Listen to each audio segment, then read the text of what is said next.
And what's up, Gorehounds? And welcome to another fabulous episode of the Gore Podcast. I am your not so mean fluff master stream, Big Johnny D, bringing this shit show in. However, I do not bring this shit show in alone. For with me, as always, are my horror homies, and I need to switch you all fucking around. Hold on here, I'm throwing myself all off. Woo, yeah, that could change around. I don't know. Anyways, with me, as always, is my Dark Lord, that Chad Daddy, Mr. Chad Chrisman. What's up, bitches? We have the Duke of the Dead, Lord Scubacaba, the Dean of the Deceased, the Prince of the Paranormal, the Ghost Daddy. All that sexy shit. That's right, it's me, guys. Hi, babies. It's Steve Vasquez. And we have that lovable yet deadly killing machine, that giant meat mountain, Mr. Bobby Amone. Good afternoon. Size of Jason's machete. Good afternoon, fuckers. I would show you my meat, but he is hanging low right now. Woo! All right. What's up, Heather? Apologize for looking low. I'm just trying to get ready to start sharing this mother liquor. I was just doing that. So I'm going to do the same. If y'all chiming in, if you could do that as well, that'd be great. We would love you for it, and super help us out. Hell yeah! Share the shit out of this. Always. So share, and you get a free nude pic of all of us on your OnlyFans. What? Who's OnlyFans? All of ours. I don't have OnlyFans. Yes, you do. We downloaded it for you. Nobody don't told know you. it. We can make a Gore one, I guess. We have an OnlyFans, and it's all fucking Photoshop photos of all of us. Yo, I'm fine. We should with that. totally do that. I am fine with that. We'll get Gallo right on it, dude. We'll put them on payroll. The customers, really tell me what they want, and I make it happen. But like really badly photoshopped, like on a an African American body or something. Yes. Like don't even try and make it. And it's not blackface because we're still this color, so it's fine. That's right. Our wieners are just a lot bigger. Well, dude, Robo's in three the of chat. us. What's up, RoboFuck? What's up, buddy? Oh my God, Robo! What up, Jesse? Heather? All right, I'd so buy that today for is Continue. oh my God, Babos, June what's up, 12th, Betty? right? June 12th, 2023, and well, we're continuing tradition of our semi-year long. Yeah, pixelated pics, you know it. It's gonna be like old school dial-up where you gotta fucking wait for that shit. Now we're gonna. And you know what? It's gonna stop right at the fucking V. Right at the goods. Right at the point of the V where you're starting to see the bush. That's where it's like, what's up? No, first Nicole, of all, there's no bush. There's no bush, so it's just top of shaft. No, but they're all 80s photos though. So there is one. It just depends. It depends on what movie we're reviewing that week. No, they have to be Polaroid, so we have to shake them out. No. It's all just us photoshopped onto Angela's body from Sleepaway Camp. Done. Give me a couple more inches. Anyways. It's going to make me look small. I'm not doing that. Before we talk about what the fuck we are here to talk about today, which is some delicious Part 6, Jason Lives, Friday 13th. Fucking A, you know it, you love it. And if you don't know, I don't know what the fuck. We're going to spoil some shit, I guess, you know. Whoops. If you haven't seen the movie by now, yeah, dude. What are you doing with your life? Come on. Yeah. There are no spoilers. If you haven't seen it, you suck. Continue, John. Anyways, before we even can talk about that, we need to talk about what the fuck we did in the past week or weekend, however you want to talk about that. So, Steve, if you could, please. Ladies and gentlemen of the Gore and More podcast, it is now time for your Slice of Life. That was a tingle down there. That was super deep. Chad Daddy, you want to start us off, homie? Dude, I didn't do jack shit this weekend. It was a pretty lazy weekend. I did finally start Hogwarts Legacy. I'm a little late to the game because I was letting the wife, finish her playthrough first. If she would sit downstairs and play it, I'd be up here watching the movie because I didn't want to get spoiled on it. Oh, that's fair. I still haven't beaten that fucking thing, dude. I gotta go Me back neither. to it. She's got a few more things to do, but she beat the main story. And I gotta tell you, that's a really fun fucking game. Dude, right? It's so good. Mm-hmm. Like It's so good. What? Oh my Did I Oh, fucking- shit, it does. Hold on. Good Thank catch, you for Heather. that. Good catch. Wow. Somebody's dyslexic today. That's me. Yeah. Somebody's dyslexic. What's up, Jordan? So what did I? Yeah, I did that. Mother-in-law came over yesterday. We did some work, around the house, and then today cleaned up in the basement today. I can't believe I just did that. Wonderful. Cleaned up the basement, huh? Yeah, well, it's a work in progress. By the way, Scoobs, before you came here, we had an English discussion because Big Johnny D thought there was supposed to be a colon between Friday Yeah, the 13th I and was- part, and then another colon after part 6. What? Yeah, I was all messed up. Oh, buddy. Art thou So I had to give him feeling an English lesson. But yeah, aside from that, I haven't really watched any movies, anything. It's been pretty relaxed. And I'm really happy to say, I showed you guys the picture yesterday. My kids have really been into playing my Mortal Kombat arcade machine.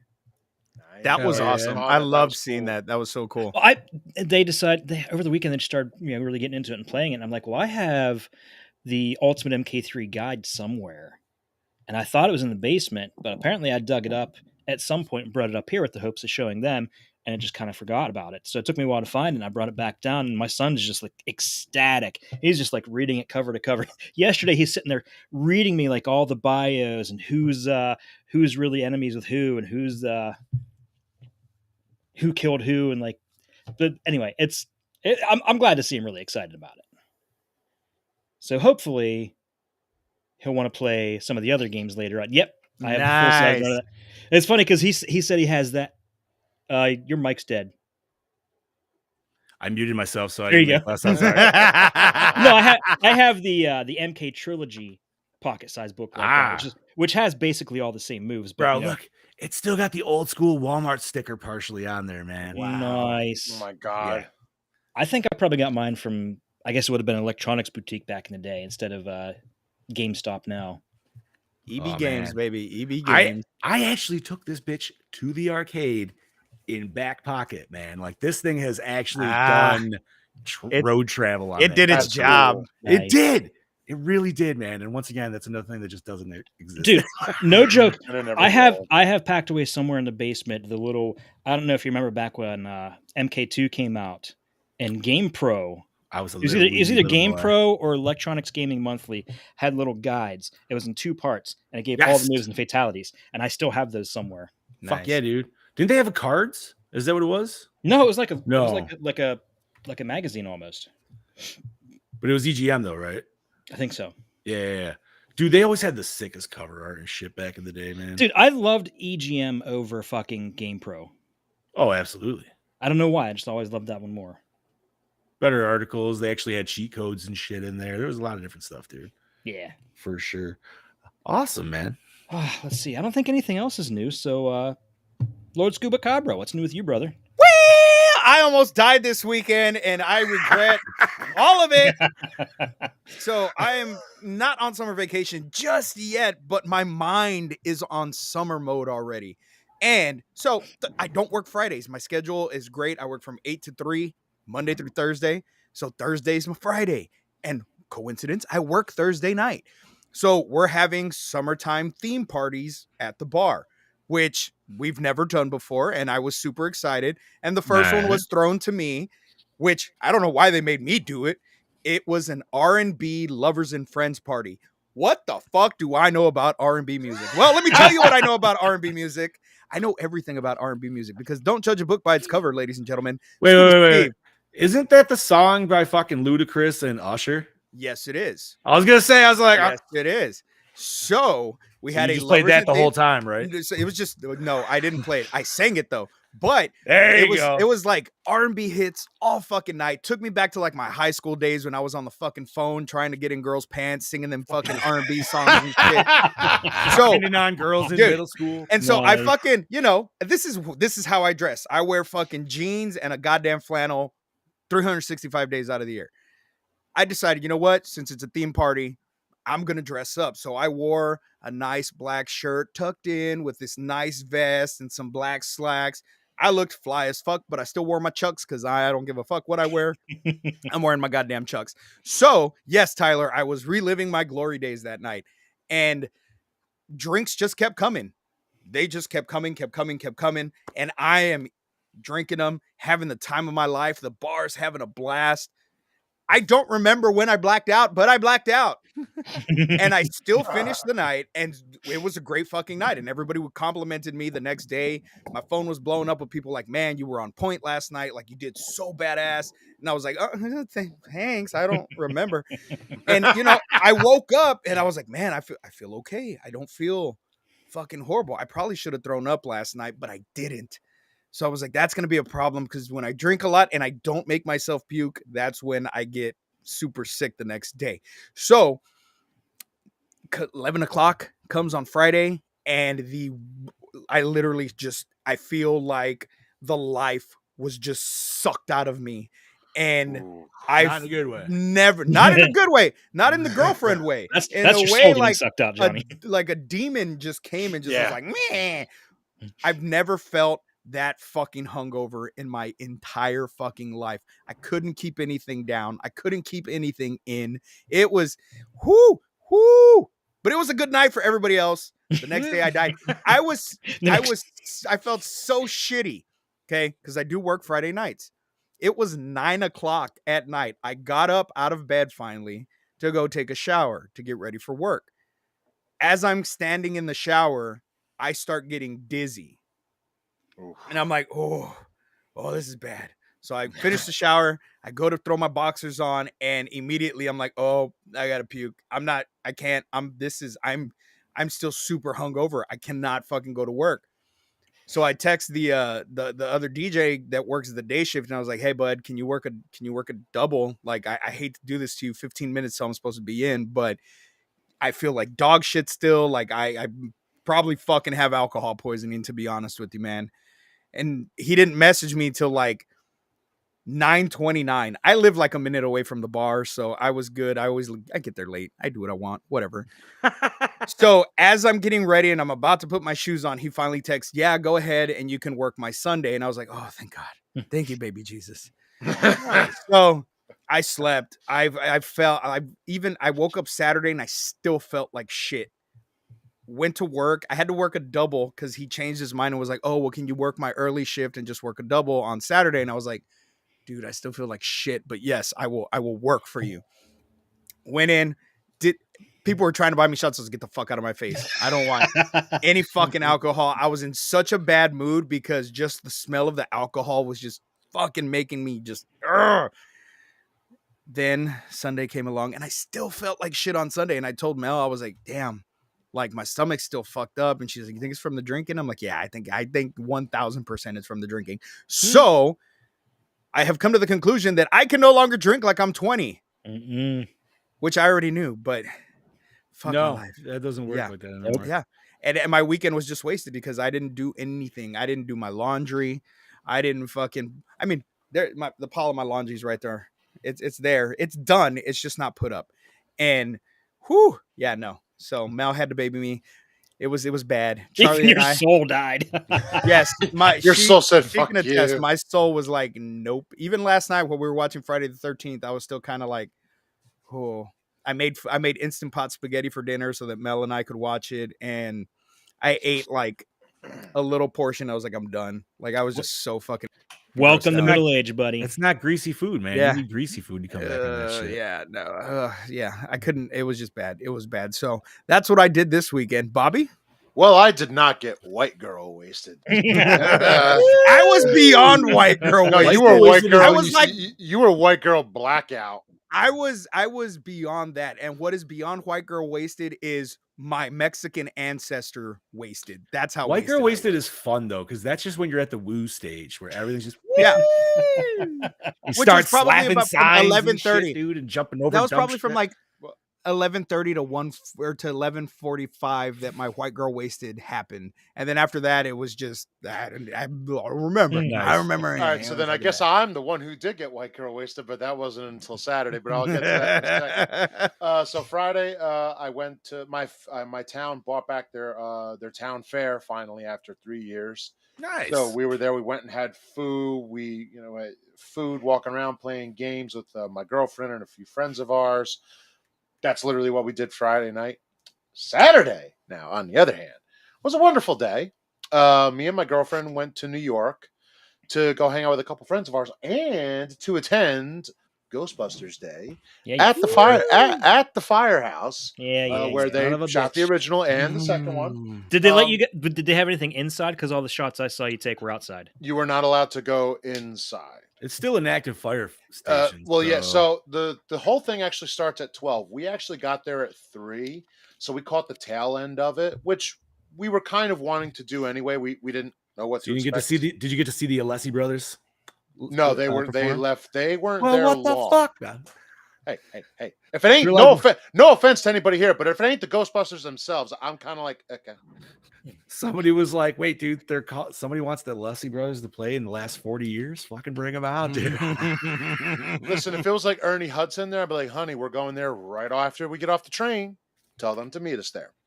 But we went. It was cool. I've actually been down that way for deliveries.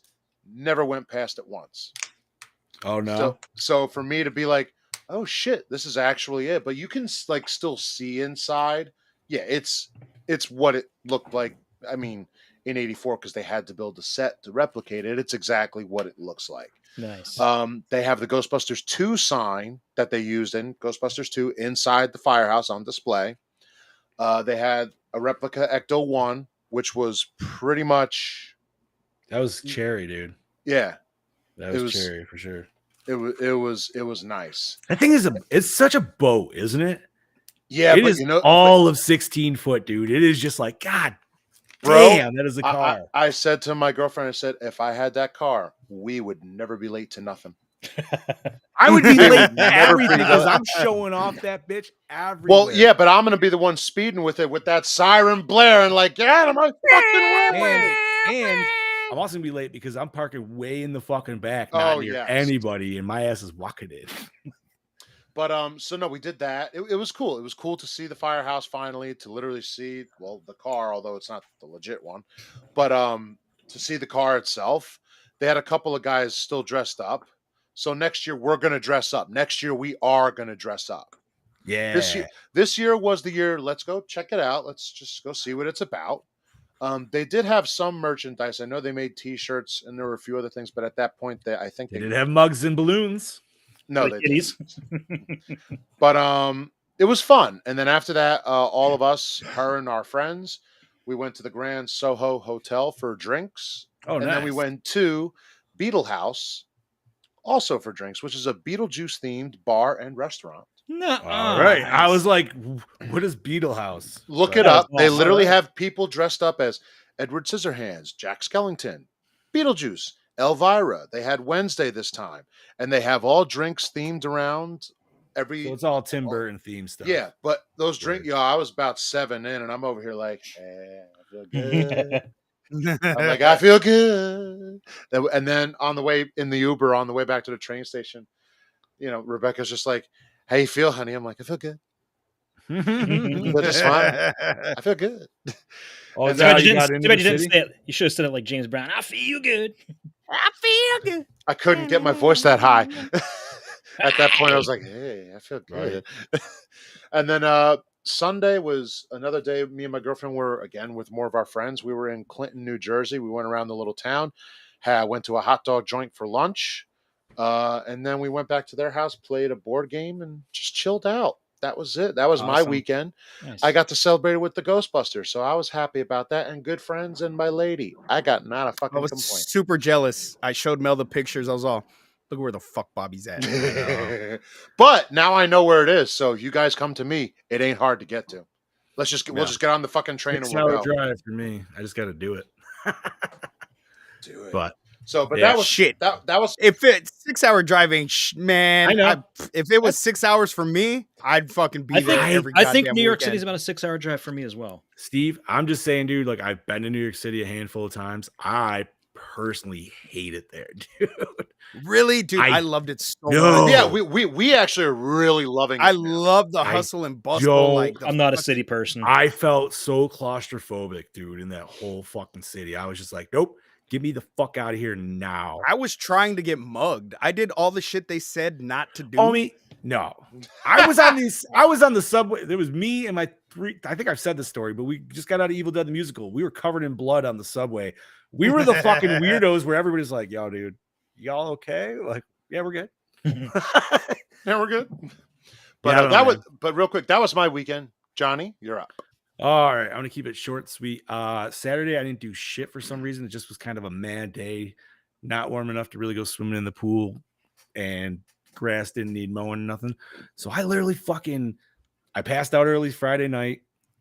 Like we were all supposed to take like a family nap and wake up, and the wife and I were gaming. Well, we woke up at like midnight. And she's like, "I'm in a game." I'm like, "Nope, I'm still in couch sleep mode, like that really good heavy couch sleep mode where I'm like, if I get up, I'm gonna lose it." So no, I'm committed. So I slept in the basement that night, dude. Woke up at 4 a.m, bro. The family didn't even wake up till 10. So I played MK11. I haven't played games like a game that solid, like for that long of a time in a minute. Nice. And it felt fucking good, dude.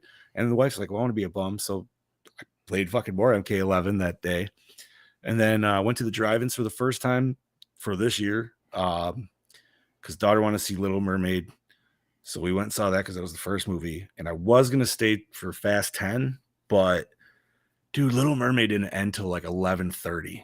It's a long movie. And I was like, I don't like if I had a lawn chair with me and I should have brought one, I could have sat outside. It probably would have woke me up with the cool air and shit. But man, I was already dozing during Little Mermaid. So I'm like, I don't know if I'm gonna make it through fucking Fast and Furious. Like, I don't want to be here till 2:33 in the fucking morning. Which Little Mermaid was meh. It's just another fucking cash grab from Disney. Although instead of just adding one new song in there, they added like 3 new songs in there. So, you know. Scuttle didn't need a fucking song. And Flounder looked fucking weird. And so did Sebastian. First of all, Sebastian looked like a real crab. So that was kind of like, I get it. Flounder looked better than his original design that they brought up, which that looked even weirder. And then Scuttles was fucking just stupid because they changed Scuttles completely, man. It's not even a seagull anymore. And I'm like, what? Yep. And Yep. Scuttles doesn't need a rap. I don't care. We don't need that. It just doesn't need to happen. And they took away like Scuttle's epic moment in Kiss the Girl. Wow, Like- wow, wow, wow. Thank you. I was Thank so you. pissed. I was right there with you, Steve, dude. I set myself up for it to come. Yeah. It didn't come, and I was like, The chicks never dude, came. it was like a vocal blue ball. It was a vocal blue ball. It was like the fucking. I understood that reference. Oh man. So and it was. I don't even remember what that's from. Euro trip.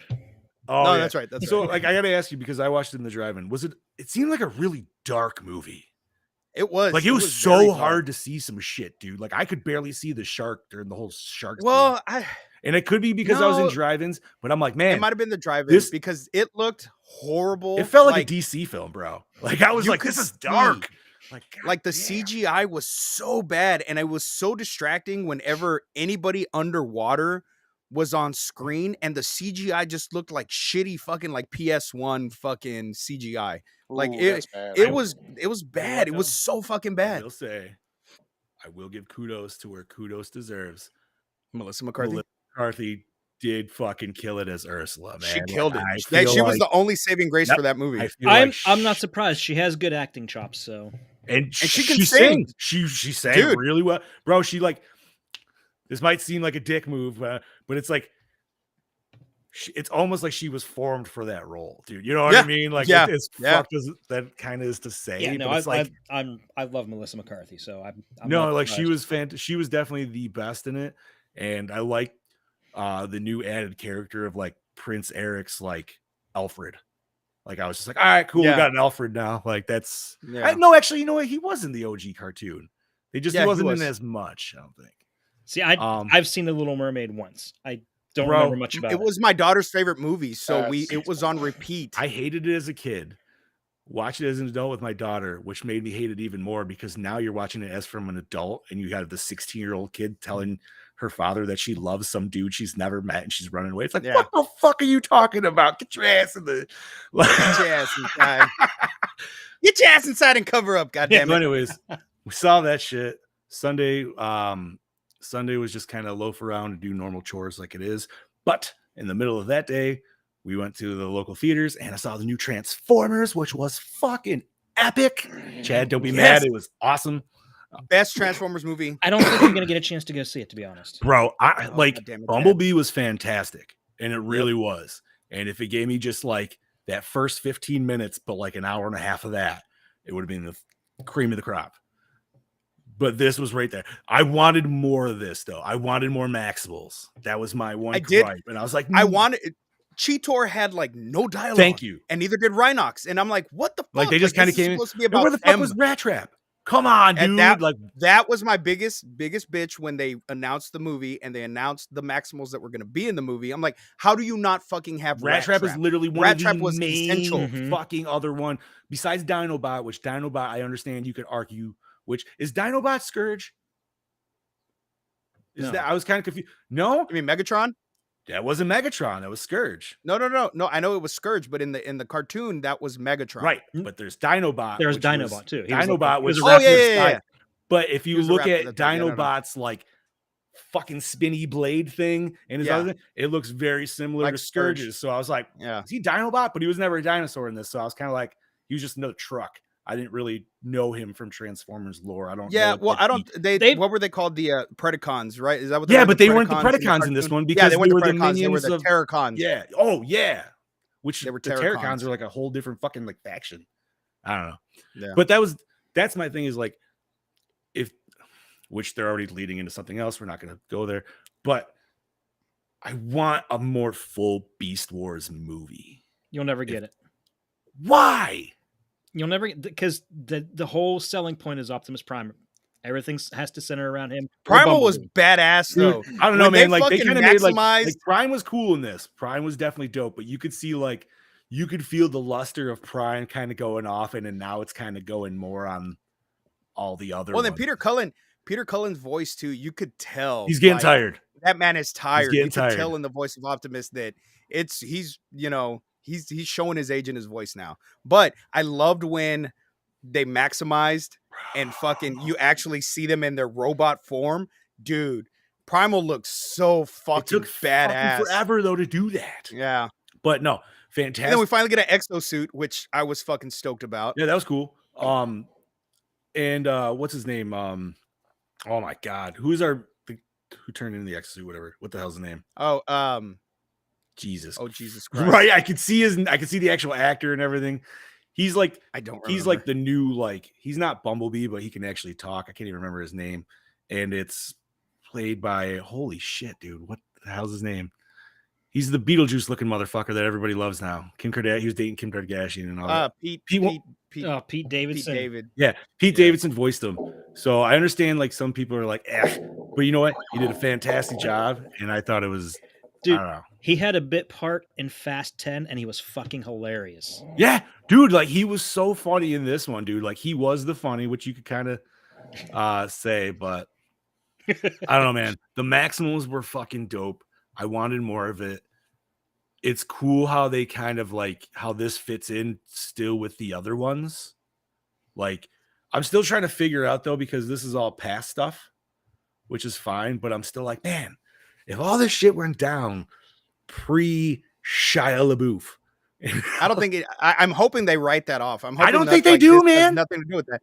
I don't know, man, because Prime already on Earth in the first one. I don't remember. Yes. Nope.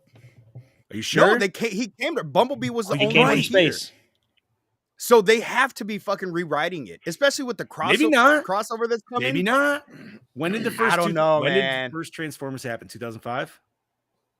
7. 7. 2007. This was 1994. You have that much chunk of time to get them off the planet. And then back again? And then back again. But when he arrived, he was in his proto form. He wasn't the tractor trailer. And in this one, he's the old school, flat base tractor trailer. That's why it doesn't make any sense. And then in the Shia LaBeouf, he's the Mirage. Yes. Mirage. That's the other dude. Anyways, fantastic movie. 2 thumbs up. I highly suggest it. I'm gonna stop talking about it now because I'm ready to talk. Yeah, we gotta get on this Jason. Yes. Shit. All right, boys. And Brody, thank you for coming. Jordan, sorry, off topic. Yes, I have seen Spider-Man. Also 2 thumbs up. Super fucking go see it. It was awesome.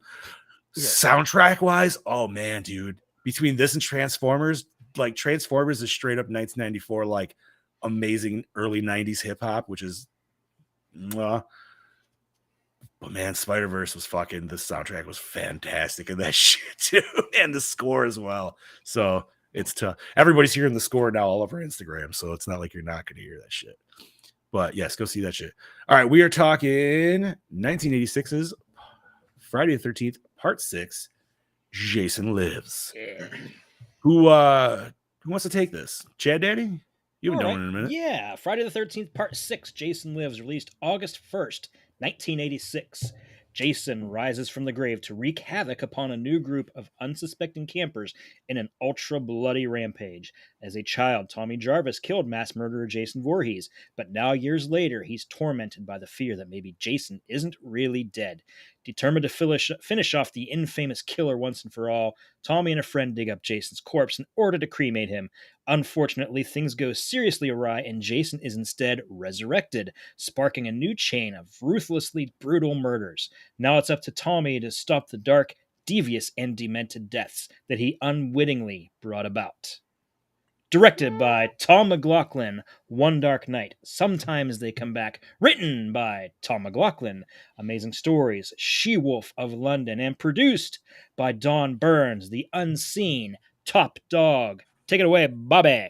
Starring Tom Matthews, the Return of the Living Dead, alien from L.A. as Tommy Jarvis, Jennifer Cook, Gimme Enough, and V, the series, as Megan Garris, C.J. Graham, Highway to Hell, and 13 Fanboy as Jason Voorhees. You put that shit fuck. I had to, just to get under your skin. I just kept it going, but I was waiting for John to say something. It didn't really ring until it was fully through the ears, and I was like, "Wait, what did you just say?" I couldn't resist. David Kagan, Getting Even with Dad, Hologram Man as Sheriff Mike Garris, Kerry Noonan, Hot Moves, Nightmare on the 13th Floor as Paula Mott, Renee Jones. Nightmare on the 13th Floor? Is that a parody movie? It has to be. No, I think it's a made-for-TV. I think it was the USA. It's not movie. Like Shriek, If You Know What I Did Last Friday the 13th or something. No. or Saturday the 14th.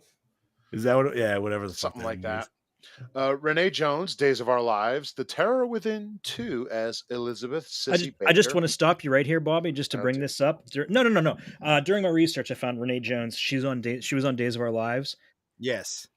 She did over 1,700 episodes. She played the same character for 30 fucking years. She sure the fuck did. I was gonna say later on that I used to watch Days of Our Lives with my grandma during the summertime, and that I was like, hey, she was in Friday the 13th. Awesome. And I kind of watched it because she was in Friday the 13th. Mm-hmm. Oh. I just had to bring up because that's amazing. 1,700. It was 1,752 episodes, I think she did. Yep. Jesus. Ridiculous. Damn. I wonder how many times she got hit by a boom. I think her name was Lexi. Lexi in Days of Our Lives. I don't remember. I remember watching it sporadically during the summers with my mom. Yeah. Damn. All right. So continue, Bobby. Tom Fridley, The Karate Kid, The Phantom of the Mall, Eric's Revenge as Carter Court Andrews. Darcy DeMoss, Can't Buy Me Love, Return to Horror High as Nicola Nikki Parsley. Nancy McLaughlin, Sometimes They Come Back, Any Day Now as Lisbeth Mott. Tony Goldwyn, Ghost, Disney's Tarzan as Darren Robinson. I almost screwed it up. Almost. How do you screw up Tarzan? He was going to say Tarman. I think he's going to say Tarzan. Disney's Tarman. Ron Palelo, Welcome Back Cotter, Snake Eater as Alan Hawes, and Vincent Gustafaro. Damn it. Nothing in Get it. common. Shocker as Deputy Rick Cologne. Total body count. This is a wonderful number of 18. Nice. Take it away. Scuba. Lord Scoob. Music by Harry Manfredini. Time Master, Christmas on Chestnut Street. Cinematography by John Cranhouse, Werewolf Kickboxer. Wow. What if it was Werewolf Kickboxer? Oh, I was I kinda would watch hoping- the hell out of that. I would watch kinda the hoping you fuck out of watched the that. hell out of it. Yes. Man, I think we're on to something. Edited by Bruce Green, The Princess Diaries, Freaky Friday. Effects and makeup by Martin Becker, Star Trek II, The Wrath of Khan, Mac and Me. Distributed by Paramount Pictures, runtime of 86 minutes, MPAA rating R. Budget $3 million, grossed $19.4 million doll hairs. It would have made more if part 5 did make more money. Look at CJ's cake just bringing this in, dude. I Yeah. love the fact that you guys get a kick out of the little things I throw in there, like Mac and Me. Like he's done this guy's done a lot more impressive work, but I just had to throw in something off the wall Well, like dude, Mac and Me. Mac and Me makes Every me... time I hear Go ahead, because I Paul know Rudd. you're... Yeah, exactly. Paul Rudd, Yep. the Conan O'Brien Yep. segments with Paul Rudd, every fucking time get me. I could watch those on repeat and just laugh my ass off. I don't know what's constantly. funnier, though, the fact that he keeps doing it or just the fact that when it goes to Conan and you could just tell, like, Conan's just like, I fucking hate you, dude. I am so over this shit so goddamn much. It's like he should expect it every Yeah. time. And But he- somehow he's still just like, I think he just hopes. That it's It's not going to never- happen. All right. So fuck that. Let's just talk this movie. So clearly not our first time seeing this movie. No, Probably not even the 10th. No, No, dude, probably not even the 20th. I would say Uh, this is probably my most watched Friday the 13th movie. This is a Same. I'm easily. in my I'm in my and 200. it's not my personal favorite. It's really, really high up there, but it's just the most accessible and easy to watch one. It Because really it's is nonstop. And you know what? I didn't appreciate this one as a kid for some reason as much. I liked it. Seven was my gravy that brought me in, dude. Like that was the one that brought me in. I And feel so that. like for some reason, like going from that version of Jason to like a fully like suited up in like Batman style, I was like, I don't know. That's a little different. I But gotta as an adult, love it. I have to say, I'm jealous of people that got to watch these in chronological order their first time watching it. Because my first time, I watched them all over the place. Like, I'm pretty sure Same. Part 5 was the So first did one I I. saw. I saw Part Really? 7 before this. So while I said, I absolutely love part 5. Part 5 was the first one that I watched on VHS. So part 5 is the very first one that I ever watched. I was young, dude. I watched it literally right before I watched this one. My dad took me to the theater, 4-year-old little Scuba, to the fucking theater to watch this fucking movie because I was obsessed with Jason. So obsessed. And I just remember, I can close my eyes. We walked up. It was called Silver Theaters. We walked up. He got me my popcorn. I had my drink. I had my pickle, and just sat there and was just in awe. Yes, I know it's not a thing. I was waiting for someone up there to where you say guys it. get. I was like, popcorn, candy, and soda. Yes. Pickle. No. Pickle. Yes, pickle. Yeah, you have to get a pickle when you go to the I movies. don't No, like you pickles don't. at all. I definitely Oh, don't I need a love pickles. pickle in the movie. I like a pickle It's at dinner, good on but your not in my popcorn. popcorn. No, Man, y'all are missing out. no, I'm good. You guys are missing out. So it was the first one that I got to see in the theater experience. And my mind was just like, holy shit. But I liked it because it wasn't super scary and it had some funny moments in it. So it made it very like, not light because there's a lot of fucked up shit going on, especially for a 4-year-old, but it wasn't like the other films where I saw them and I was fucking scared shitless. When Jason slams the dude's head up in the tree and then it's a fucking smiley face. Like I chuckled at that. I'm like, what the fuck? Like this is like cartoon rules now. Like what the fuck? But yeah, I just fucking love this movie so goddamn much. So, all right. I feel like Chad, you said this wasn't your time. Bob, where would you say this stands for your like Oh, it's number one. with this? Oh, this is number one for you. Well, look, and not only that, because No, you're fine because I'm probably going to agree with you on that. Well, because I can also say this: of the first 5 movies, I say this, they all had the same tone. It was, who's going to die? How are you going to die? Are you of importance? No, not really. None of you are. No offense, except for Jenny and Adrian King in the first 2. I mean, 3, yes, but after that, nobody else was of importance. This movie, every character felt like they played an important part because very few of them, if at all, none of them were douchebags. Everybody was. So you could maybe say the not the sheriff, the deputy. Rick. Yeah, Rick was but I don't where the even know. red dot goes. yeah, but You bang. but at the same time, would you believe someone who brought something back from the dead that? No, I'm not and that, going. I'm not bro- even going off of that. I'm just going off the fact that like he knows his captain's daughter's age, and yet he's still calling her babe and stuff. Like This I is don't true know. too. Yeah, but But he may not be. I'm not that saying much he's like. older than her. I'm not saying he's like in. Listen, as far as like douchebags of what we've reviewed on this show. Oh yeah, No. yes. He's Really definitely not, like yeah. douchebag light for sure. I think he's douchey in the sense that he likes her, but that's his boss's daughter. Yeah, because I we don't can know if agree she's with still that. in high school. You know what I mean? We don't True. know the correct age because Right. this happens during summer camp. So she could. I mean, they could have all have been over 18. Speaking of the whole is summer true, camp but- thing, how fucking irresponsible was it of all of them to leave those 2 girls with a camp full of kids? Court just runs off to get laid, and Megan, she leaves for no reason whatsoever. Also to get laid. Potentially, Yeah, also to working get on it. potentially. Yeah, she was trying. Right. Well, She's Court, trying to see, get that with pick- Court, I expected because I mean, just his demeanor. I'm like, Yeah, like that man- Court, I'm like, I he's totally not going to would stay get- at camp. Like, come on. He's fucking hilarious. First of all, though. he was to be fair, I don't To be think fair, I don't To be think Court fair. would have necessarily had to go that far away to do what he wanted to do. He probably would have been down to do that at the camp. I think it was what's her name But- because it was her but- camper. You know what I mean? She stole it from Oh, the old yeah. man. Mhm. Can we say worst sex scene ever Oh, in yeah. a movie? Oh, so good. You know what? Yes. My wife was The laughing because best. like the way like Court was doing, I'm like, he's like bouncing his chest.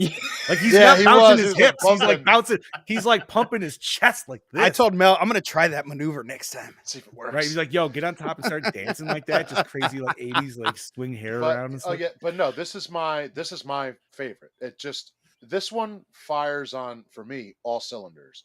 Nothing's missed. Some people say, well, it's not gory. I'm like, yeah, but the kills are so over the top. It didn't need necessarily gore. Dude, the neck break scene was Okay. fucking well, the amazing. heart punch out. When I saw that Yeah, the that first time, too. I just went like this. I'm like, he can do that now? Well, yeah, because it's what makes this movie so great is that we now know Jason was dead.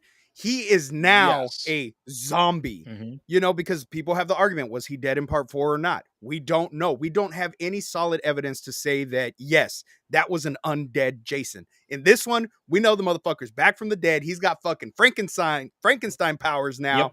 And he's gonna fucking, and I love the scene where he fucking hits the dude and the fucking his arm breaks off and he's holding the machete because he looks at it like, holy fuck, did I just do that? Yeah, yeah. Right. Like it's he has like that a realization surprise. where, god damn, like I can do some shit The now. Hulk smash, dude. Exactly. And let me just say, like, I know some people do not like Jason walking around in the daytime. I dig it.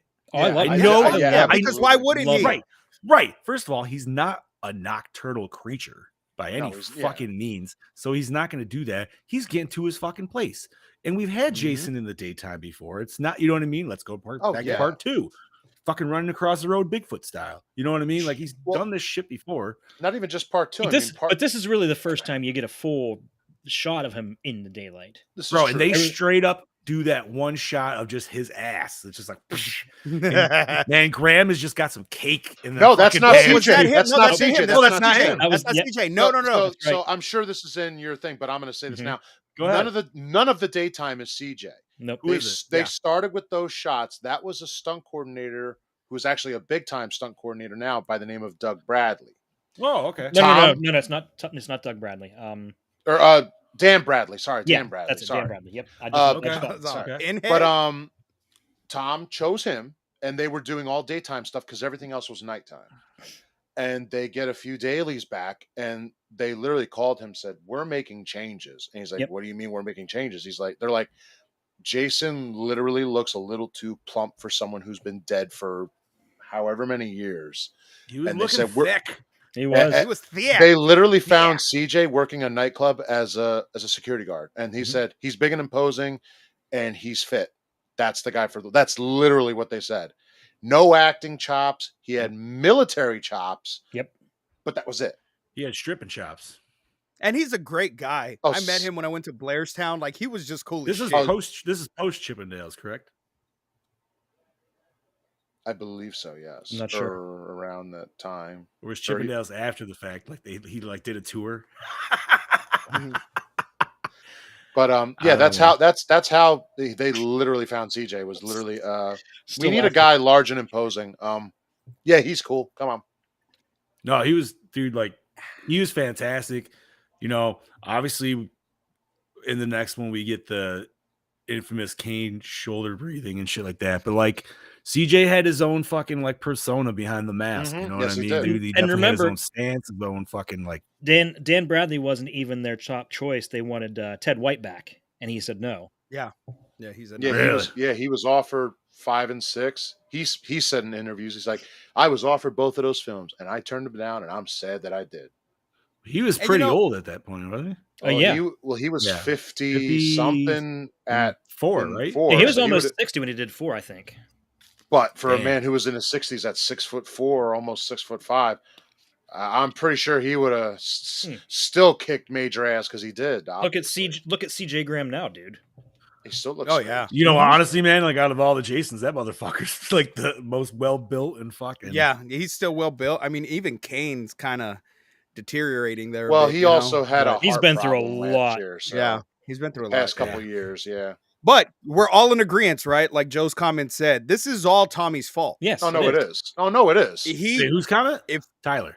Tyler said, Tyler said, you know, if it wasn't for Tommy digging him up, none of this shit would have happened.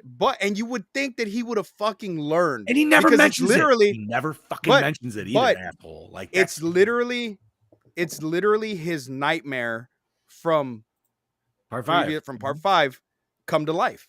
It's his nightmare come to life. Why did he do it? He's still having the hallucinations, and he thought that destroying the body was the only way to get rid of the hallucinations. But yeah, I get. Yeah, that's true. I mean, he was going to burn it, but like, think about it. That's a tough one to do, especially when the killer is still. I say still around because he's going to be talked about forever. Oh yeah, he was still a legend at that point. That's a tough one to shake. So I get where he's coming from. Like, look, I want to just destroy his body and be done. But also at the same time, in real life, ain't no lightning strike coming down to that pole. It ain't tall enough, but it did. But it did because movies. Exactly. Right. But yes. Tyler, you are right. He did say I fucked up. You're correct. Or maybe it's the work of the devil. That too. Or the Necronomicon. Nope. Quan Chi. Don't say that because we are going to talk about that. It's Quan Chi, dude. He's a revenant, bro. And then that's how. Again, I will. That's why he's in Mortal Kombat X, man. It totally makes sense. I will save that for the other movie, but anyway. No, this movie is absolutely solid, and like Bob said, I feel like it fires on all cylinders for like when it comes down to straight up Friday 13th. It gives you everything that Friday 13th wants. Plus, it makes fun of itself by being a little bit meta and shit like that. And believe it or not, and this is in my notes, and I bring it up more later, that they actually added kills to this movie because they were afraid it was going to be a PG-13. No, fuck yeah, not actually true. They were not afraid of it at 13. The producer that they've talked about it, he was a bit of a stickler on set. They literally said to him, it's like, if we get this movie under budget and on time, you get a bonus, don't you? And he goes, yes, I do. So they bought the movie under budget, and so they screened it. And the Frank Mancuso Jr. goes to Tom. He says, I love the movie, but you can add 3 more kills if you want. He's like, what do you mean? He says, I thought we went over budget. He's like, no, you got $200,000 in your budget left. Go ahead and do what you want. And that's when he added. That's when he added the caretaker and the couple. Yeah, because that was the added kill. That would make sense. You know, some people don't like the caretaker and they think he's a just rip off Crazy Ralph. But honestly, I like him. I like that he kind of He's the town drunk. well that and he's the funny, but he also kind of breaks the fourth wall a little bit. Yeah. And like, What do you think I am? A fart head. yeah, Yeah. dude. Like I've heard people be like, "Ugh, I fucking hate." I laugh every love it. time, Yeah, every that time. happens. Yeah, Every it's time, you have yes. to. I like him as a And character. then when he's walking singing, like, he's fucking great. He's just your fucking town drunk who works at the I fucking like him cemetery. a little better than Crazy Ralph because he's not like all about the legend. He's just like, Right. He's "Why- actually why'd you go and dig up likable. Jason, you assholes? You're all idiots." Right. He's He was the likable. most sane one. Yeah. And poor guy still died. Absolutely. God damn. Well, yeah. No. What did I mean- Tyler say here? Anyway, still giggle, but yeah. The shot at the paintball, like I like that scene. The music's hokey as fuck, but that's also another scene that helps kind of change the flow, like Bob was talking Yeah. about, where it doesn't feel like the stamped pattern of 1 through 4. And you know, obviously 5 being a little different, but still kind of follow those beats. This one definitely was just like, no, man, we're going for some crazy shit in this. At least some different stuff, and it worked. I feel it worked. Yeah. Well, Yeah, it worked. Oh, it fucking Like works. I said, it Like, comes out, it just hits the ground running and doesn't stop. It doesn't get boring at all like some of the others, like the first one. part 1. Oh doesn't yeah, you're right, man. Because like even like the slowest scenes, which I could probably point out, would maybe be anything in the jail cell, Mhm. anything going down there. But even those aren't necessarily bad because everything still seems very like congruent to the plot. You know what I mean? Even when he's in jail and they're trying to break him out, like it's all that whole thing of getting him out so they can Okay, go so do their thing. So Speaking of that scene, has anyone ever figured out what the hell it is she wrote on that paper and showed Tommy? no. I could only see like the top word, but I don't Yeah. remember what it was. She said it's yeah. something, and when she turns the page, you see her saying something about Rick. There's something about Rick written there. Fortunately, I did not. Do you know what it says? I have no idea. Oh, I was hoping you'd be like, well, no, I was yeah, legit no, asking. It's yeah. like, does anybody know? damn. You know, every time I've watched this, I always try to look like closely at the paper. I'm like, what did you write? But I you feel just like see it's that cut much to the off. top. It is, Yeah. but there was definitely Shitty. something written there. So there is one spot I'm gonna laugh at a little bit, and I feel like it's just fucked up on editing point. So you know, I think I know not what necessarily you're talking anything. about. It's not necessarily anything like shot wise, but it's like so when what's her name in the slippers gets yoinked out the window, right? and that's a literal yoink. Before that, she looks over and the door is wide open, and just blowing things like that. They literally use that again when what's her name goes back to the cabin. Oh, Yep. And it blows Same exact open look. and then it shows again. Now, in the second time, completely makes sense of why they had that shot. The first time, Made no no sense sense. whatsoever. They didn't have you None, don't hear the yeah. door open, you don't hear anything, you just hear her look over and you see that. And even the wife and I were, she's like, why is the door open? I'm like, I don't know. They got all the fucking windows open. Maybe it's just really hot in there because you know they got the fire going too. Like, I don't fucking know. Yeah, in the middle of the summer. But Right? it gets cold by the lake in the summertime. It does, but then you close your windows. So, I don't know. Actually, and wait, you mentioned that. Another thing that annoyed me is, when the door opens and the wind blows and it blows in all these dead leaves in Yes, the middle of the summer. Yeah. that's right. I actually don't. Actually, if I'm They're from correct, last year, Chad. Nobody I read don't- this shit. I don't think this one is supposed to be set in the summer. It is. It is. They're at summer It's camp. summer camp. It has to be. Yeah. This is No, the one I that's think- legit no. at summer camp. No, I think this was actually supposed to be set around like a weekend camp for the kids. It wasn't supposed. I don't think this was supposed to be a summer one. Not only that, Tommy's wearing a jacket the whole fucking time in the summertime. That's because he's a That's cool true. guy. They all were. That's fucking true. Think about it. They're all wearing heavy clothes. I don't Hmm. think this was supposed to be a summer. I think this was supposed to be like a fall thing for the kids. Like Is this in a between Halloween school. Friday 13th, Bob? Is this what you're trying to lead me to? Because I'm gonna Like go that, with or this. I'm We get that this year.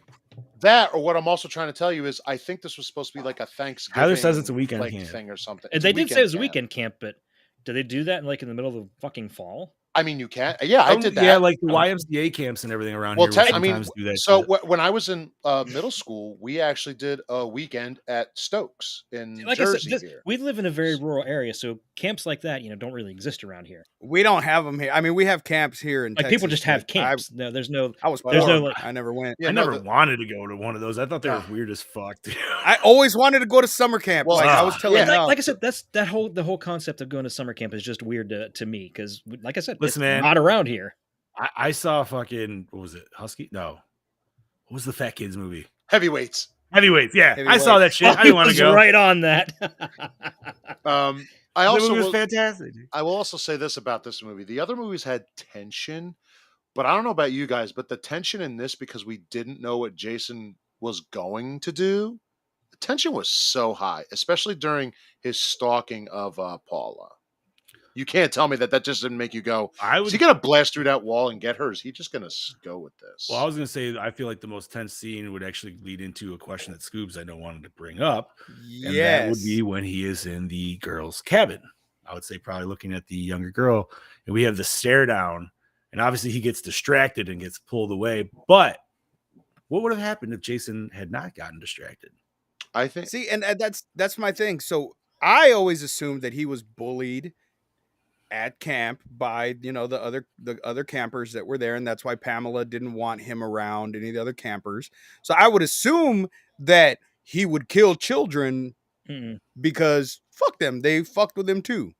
See, I took that more of a Freddy versus but Jason. You took it Freddy versus Jason. Right. Okay, so but if you notice, when he walks into the girl's cabin, he gets to the end of where the girls are sleeping, and he just takes a couple steps further, like he's just going to go sit by the fire or something.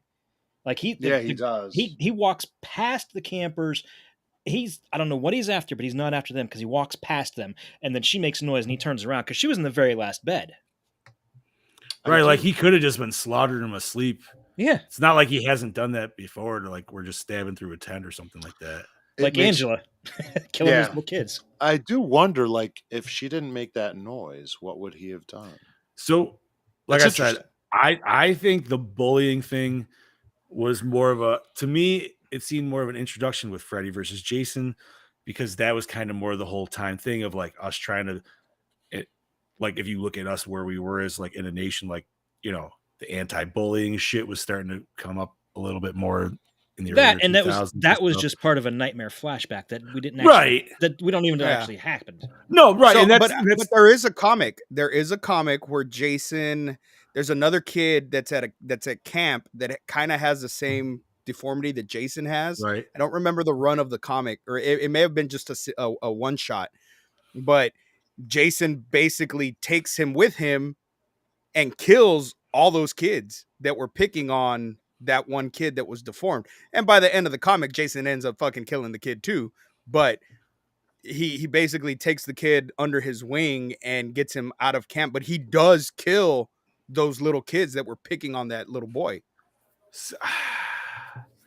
I don't like know, I said, man. that's just a comic. Right. It's just a comic. I just don't think, because I always took it as like it was the older teens, at least, that are the counselors, and that was the one that the mother blamed. And then when she died and he came back, or however you want to take this story as, he never died. You know what? I not gonna lie, I like the theory. I know it's what Brody sounds like Corey and Halloween ends. Fuck that movie. That's kind of what it was like. Fuck that movie. So I like the theory that he did die, but he somehow was resurrected when Pam was killed. But that's why he can't die. But like now he can't die. Like there was this weird, like, I don't know. I kind of dug it, and I was like, that's kind of cool. Like I'm fine with that. You know what? Like, my thing is when you drown doesn't mean you die. Let's just say fuck it. Then Camp Crystal Lake's built on an Indian burial ground. That's Poltergeist. A lot of sense. But no, Poltergeist isn't that though. Poltergeist is just a white person's burial ground. But you didn't know that until this is white people's, and they still fucking shit up. They still fucking shit up. All right. So I mean, all right, we obviously have said we love this movie. Yep. The comedy, I feel, hits pretty fucking well. Like nothing. And it's cheesy comedy, but it's right, but it's not hits. like so cheese. Because like, come on, man. Yeah. All right, watch yourself. This next corner is gonna get a little hairy. Come on. That's like perfect, dude. We get the nice little V shot the whole fucking time, leading from that. I don't care how many times we get that shot. I'm cool with it. Yeah. You know, I'm really disappointed that she quit acting after this movie.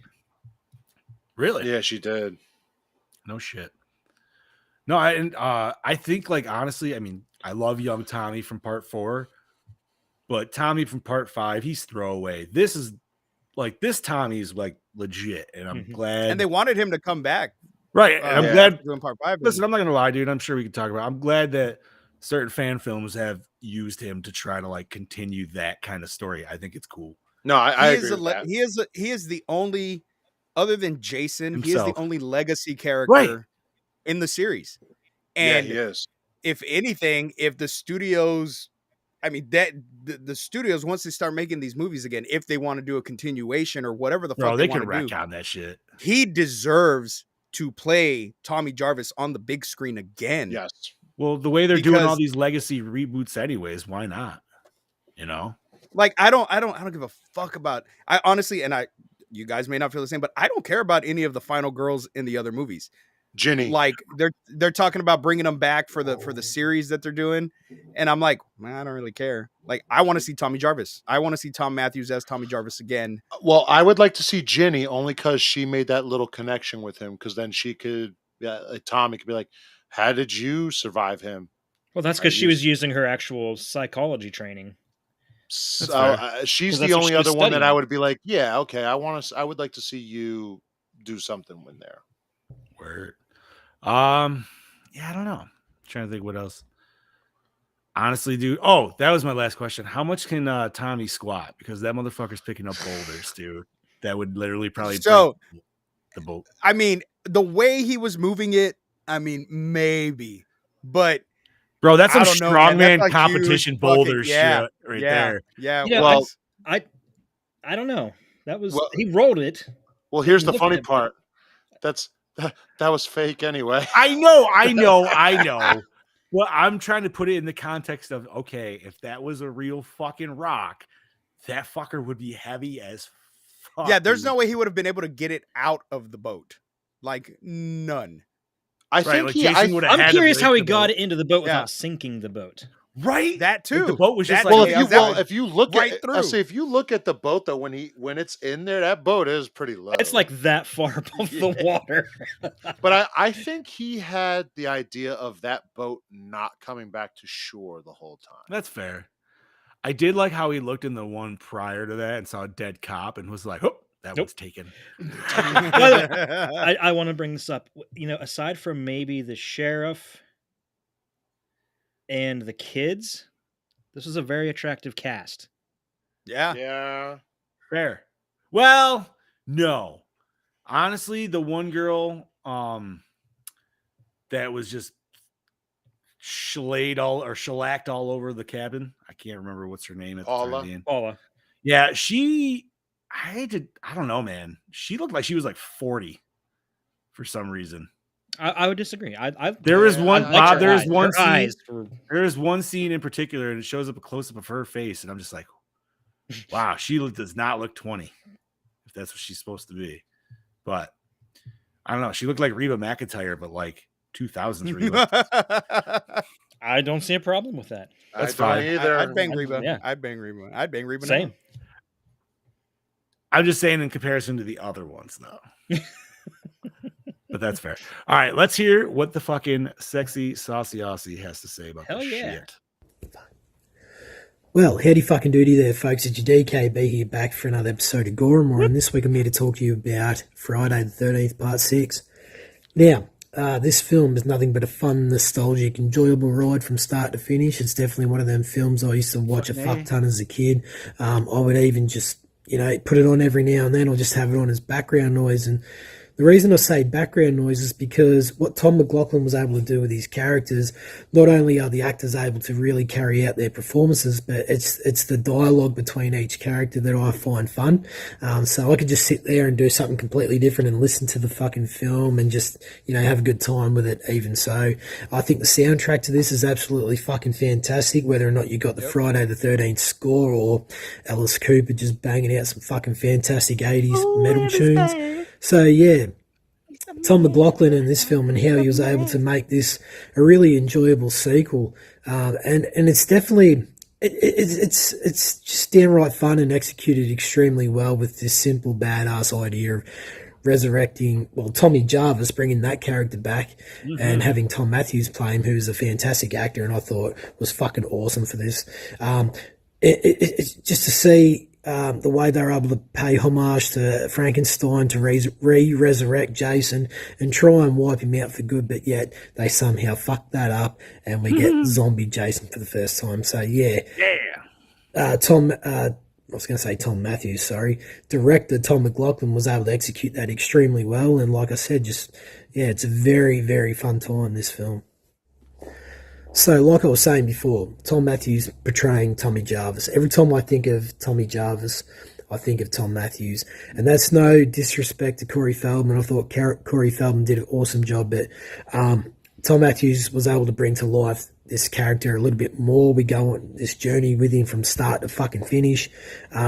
We're very invested with his character. He's like a lovable guy, even though he seems batshit crazy, but he just really wants to kill Jason, and then he just wants to go back to living a normal life. And I thought Tom Matthews really executed that extremely well while bringing to life Tom McLaughlin's vision, because obviously Tom McLaughlin wrote this, which was an extreme breath of fresh fucking air for this type of film in the series at that time. So, how Tom McLaughlin, Tom Matthews were able to work together, collaborate together as a dynamic duo and create something fucking fantastic with the character. Awesome stuff.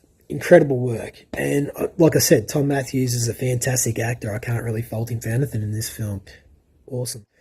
Oh, and just to add to that, essentially he's the hero of the film. And we've never had a hero of the film throughout this whole entire franchise, even though he's the one that started this shit show. He still ends up becoming the hero. And I thought that was portrayed extremely well. Like I said, a breath of fucking fresh air. So if I'm going to nitpick this film for one little thing, and it's so fucking minor, and you're probably thinking, for fuck's sake, Brody, talk about something else. No, I'm not. I'm not going to, because it catches my fucking eye every time, and I always wonder why the fuck Jason wears it. And it's that tool belt. The tool belt and the gloves. Why the fuck do we have that? Would have looked so much menacing and better and staunch and scary without any of that shit. We get to see zombified fucking hands. I mean, does he even use the tool belt? I can't even fucking remember. Yeah, I don't know. It's something so very little that captures my eye every fucking time. I just don't think it looks good on him. It's like, oh my God, he's finally grown a fucking brain and he's gone, do you know what? These essentials may fucking work. These might work for later down the fucking track. And I don't even think he fucking uses them. What's actually in the cunts? I don't fucking know. See? I'm even getting riled up about it. So, even though I shouldn't. But yeah.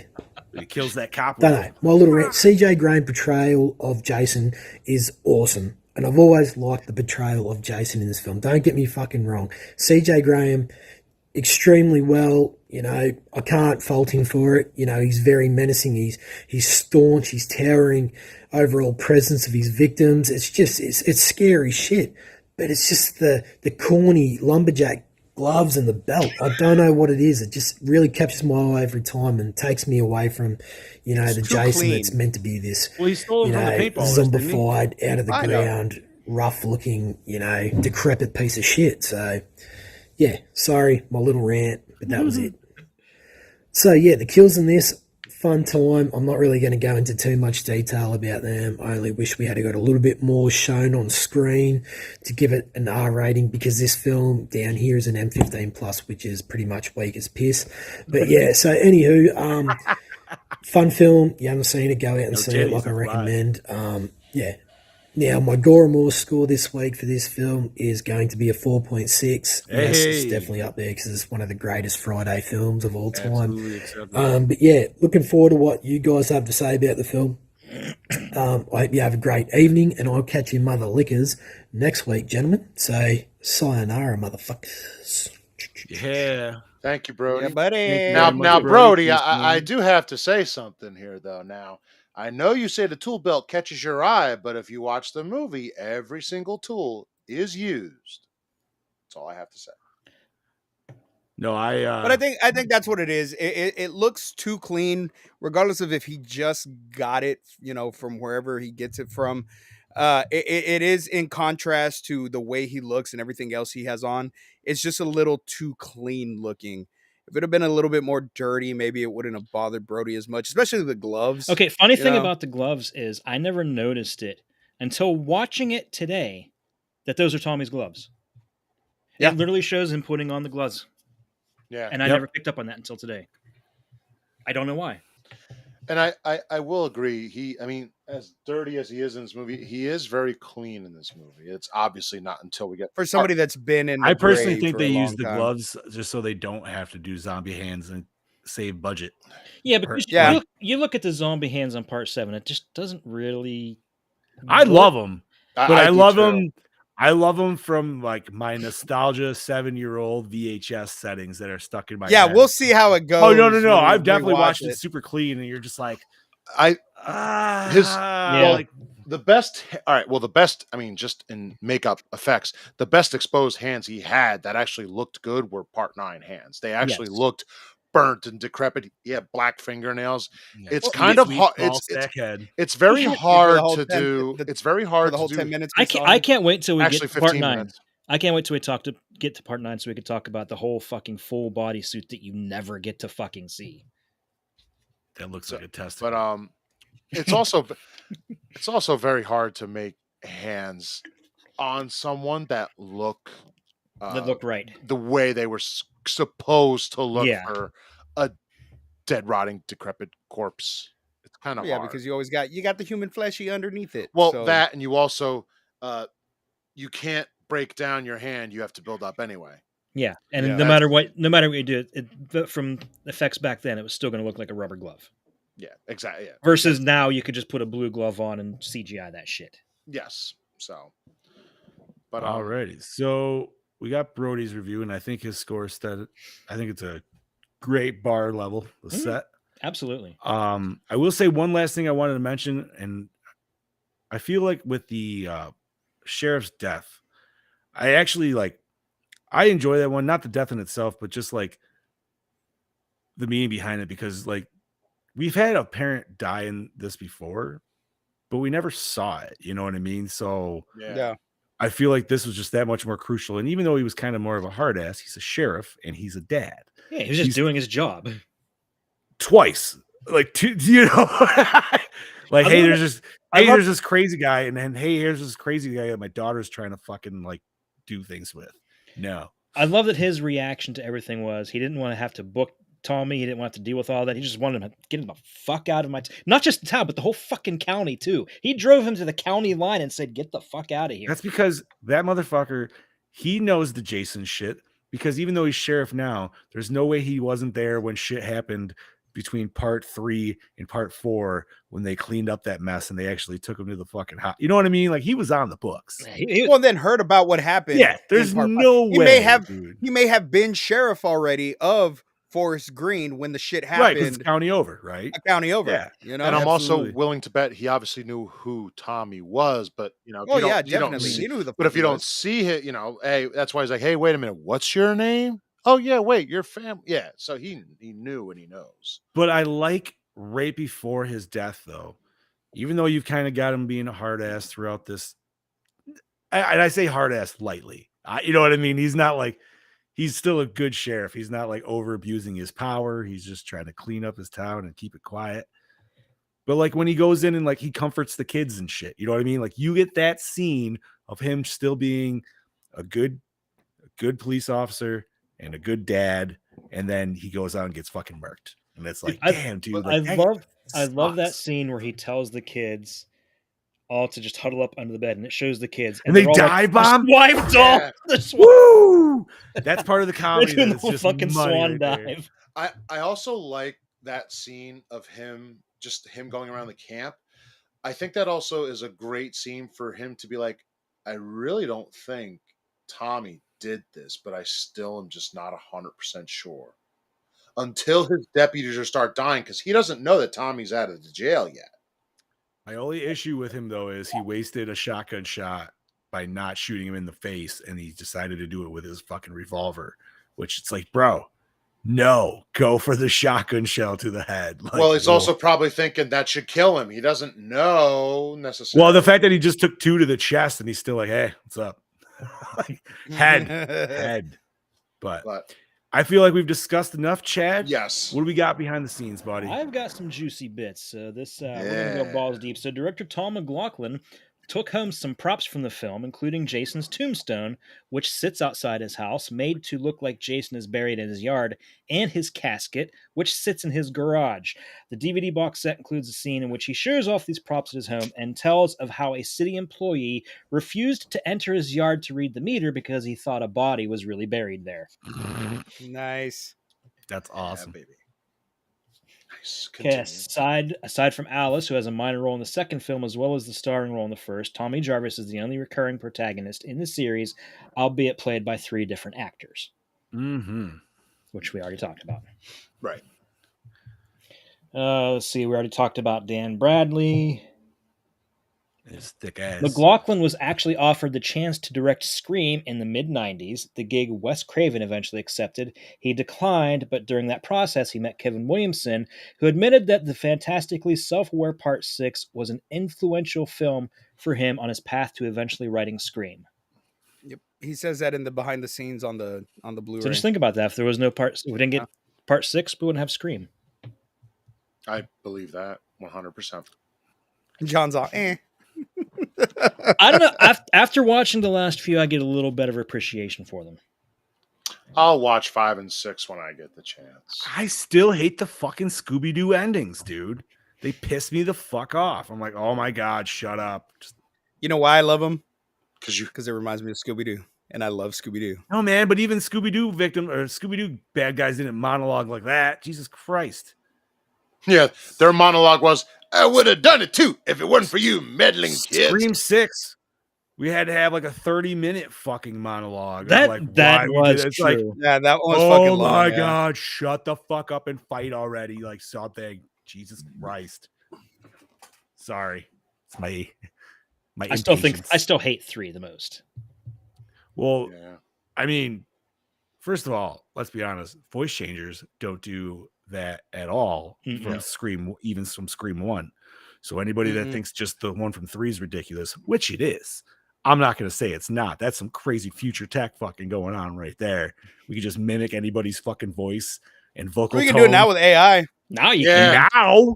Yeah, This now you was can like- do it with AI. This is 20-some years ago. You This couldn't was do that shit. 1999, dude. Like, I mean, maybe government-wise. Anyway, But yeah, continue on. This the first and only film in the series, including New Line Cinema's 3 Jason films and the 2009 reboot, to feature absolutely no nudity, although there is one sex scene. Reportedly, writer-director Tom McLaughlin had approached actress Darcy DeMoss about appearing topless in her sex scene.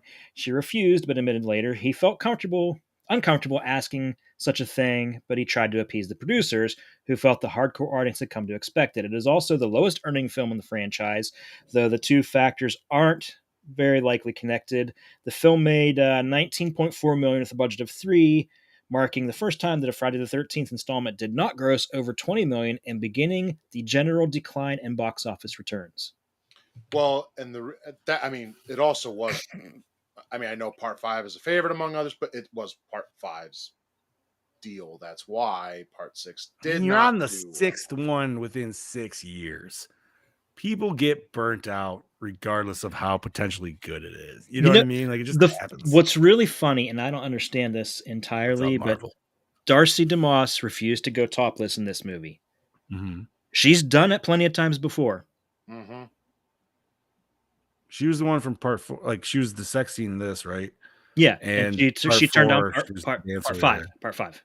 She turned. No, down but I for it. thought she was in the. I thought she was one of the workout dancers. In the Oh, scene yeah. from the- You're right. Yeah. So, Yeah. word. Yeah. Hey, what's up, Gene? Welcome to the Gene's party. here. My buddy Gene. What's up, brother? Gene. After becoming a born-again Christian, John Shepard, who starred as Tommy in Part 5, did not want to reprise the role, and it went to Tom Matthews instead. Honestly, Didn't he get better, all religious or something? better decision. Yeah, he's a born-again anyways. Christian now. Yeah. Better decision, better actor. Agreed. Yeah. The blue pickup truck, which Tommy drives, is the same truck that Pam drives in Part 5. I'm also pretty Oh sure shit! it might also be the same truck that Brack drives. But I could be wrong. Wait, that Part 5 truck looks a lot longer. How did they shorten it? Also, Are you it sits sure? up. It sits up a lot higher in Part 6 too. New shock. Huh? Lift kit. New shocks. New shock. It's got a lift Yep. kit. New shocks, and you shorten the bed by 2 feet. Okay. All righty. Damn, you sound a little angry about that. Because I don't believe that one for a second. I'm going to Tanya, get pictures right now. Do it. Actress Carrie Noonan later went on to audition for a film entitled Birthday Bash, in which a serial killer, Ethan, goes against a girl with telekinetic powers. While auditioning, she asked the producers, "Hey, is this Friday the 13th? I was already in one of those." She was correct. Birthday Bash was the fake working title for The New Blood, and Ethan was the pseudonym given to Jason in the scripts in order to protect the film from the press during pre-production. Okay, I can see why they called the Birthday Bash. Weird. That's what it was. Yeah, exactly. Party horn.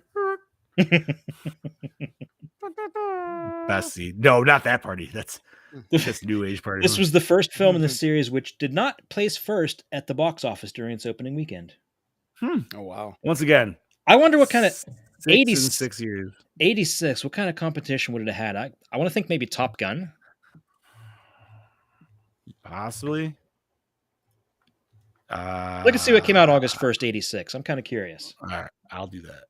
Okay. I'm looking it up right now. All right. Now this we already know, but some of our listeners. What'd you find?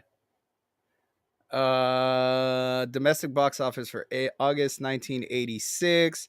Number 1 was Aliens. Oh, yeah, that makes sense. There you go. Okay. Number 2 was Friday the 13th. Number 3 was Top Gun. 4 was Karate Kid. 5 was The Fly. It beat out Top Gun. Oh, Fly was still there too. The Fly was probably out a while, or Top Gun Yeah. was probably out a while before that.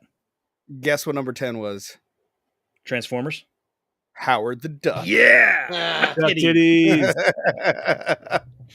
Gotta love them duck titties. Transformers. The original script contained material that alluded to Jason's father, which to date remains the closest the series has ever come to shedding light on the mysterious character. In the script, Pamela's headstone is next to Jason's, a reference to the fact that someone paid to have Jason buried, explaining why he was not cremated, as the mayor said in Part 5. As well as this, there's a final scene in which Jason's father visits his son's grave, seemingly aware of the fact that Jason is not inside it. These scenes were never filmed, but made it into the film's novelization. The 09 Deluxe Edition DVD uses storyboard art and voiceover work to complete the scene. We all know this. A lot of our listeners probably don't, though. And they did it in... Shh. No, they didn't. Never happened. Fan films Never don't count. happened. Shut up. I'm just saying they tried. Nope. All right. They tried. So Chad, you're right in the sense it's the same truck, but it's not the same truck. So it's just the same model. Same model. Gotcha. Yeah. Fair. Okay. All right. Let's see. Writer-director Tom McLaughlin decided that Jason would not harm a child out of sympathy for the plight of children generated by his childhood drowning. All right. There you go. Director himself. All right. Okay, let's see what else do we got. The final scene. Okay, the final scene to be shot was the crashing of the RV. Director Tom McLaughlin was terrified during filming, as there could only be one take, and the crashing made the scene incredibly dangerous for C.J. Graham. Although it remains unclear why Graham would be in the van when it flips over, as his character is not seen until it flips to a stop. He was in the fucking... He was in the fucking thing. What the fuck? They didn't use the stunt driver. They used him. They needed authenticity. They're like, yo, I bro, guess. we gotta do this. Holy shit. And the way he climbs out of that Nice fucking protein. RV is so badass. Like, that's still like I love that scene where he just boom fucking punches the door open and Look, You know what at always the made me lighting. mad though was on the back cover of the DVD or VHS. They always had the image flipped. I don't know why. yeah. I don't know why that upset me, but it just does. I'm like, No, what upsets me is the image flip of Jason at the end where the fucking propeller fucking cuts him on the wrong side of the face. yeah. Fair. So another thing on that RV. Is it the wrong side, or did they Yes. do it on the wrong No, side? they did it on the wrong side in that flip scene. They flipped. Because if you see it, the propeller's coming at the left side of his face. Oh, that's right. Yeah, oh, that's right. Fuck. Real quick, It's the belt twist. that all over RV again. scene. If you look on top of that RV, that's an air conditioning unit that flies off.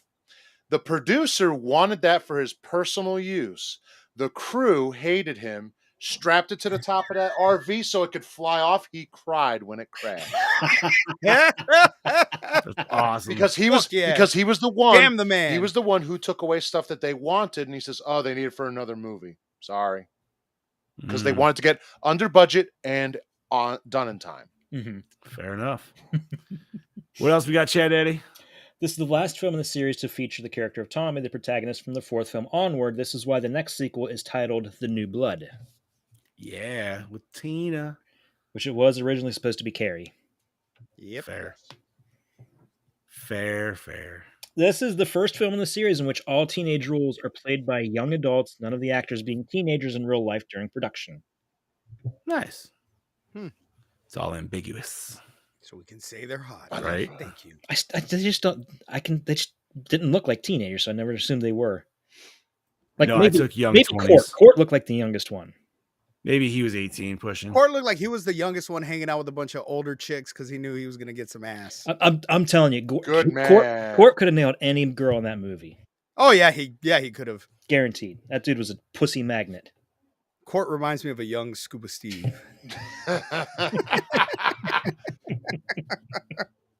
Oh, to be 19 again. At 19, I had no game. Melanie Kinnaman, who starred as Pam in the previous installment, actually signed on to reprise her role for this film. However, the producers decided to go in a new direction for this film, which excluded Kinnaman's character. And a part of that is because they also wanted Reggie back, but he didn't want to come back because his character was going to be killed off. They want to kill Reggie? What the fuck, man? That's bullshit. That is bull. In order to keep the film's storyline a secret, the production was given the fake title Aladdin Sane, both as a pun, Aladdin Insane, referencing the storyline of a mental patient pursued by a killer, and in keeping with the series' tradition of using David Bowie's song album titles as fake names, an LP of Bowie's Aladdin Sane can be seen on the table in the girls' cabin approximately 33 minutes into the movie. Yes, sir. Right now. Nice. Mr. Bigglesworth. $1 million. She is a kitten, and she is getting in everything. Nice. So I had a stupid sidebar, but I had a cat named Mr. Bigglesworth one time. Damn thing got run over. And my friend's mom made the worst joke and said, "Oh, well, now it's a pancake, so we're going to call it Mr. Buttersworth." Oh! Yes. That's horrible. But funny. That's awesome. My friend Javi's mom was like, "Well, now he's Mr. Buttersworth." And I'm like, what the fuck? Was it like instantaneous? Like instant Yeah, it was like Was she a single mom? Because that is a total dad joke. No, she was not. She was not a single mom. Oh, she was not a single mom, but they were, and the family was from Mexico, but she was like quick with the corpse all the time. Like I was all, I couldn't even be mad. I wanted to laugh, but I was sad. That's good. That's a really good awesome. one. Oh, that's all right. Continue. There was a shot of the three heads falling to the ground after the triple decapitation, but McLaughlin cut it himself as he didn't think that it looked good. It was fine. He thought it didn't look. I thought the triple decapitation was removed because of that. I thought it was removed. I thought the MPAA MPAA removed. That's what everybody says. Yeah, well, that's what they said in the behind the scenes on the Blu-ray box set. They said that the MPAA removed it. They probably suggested it, and he went with it because he didn't like it anyway.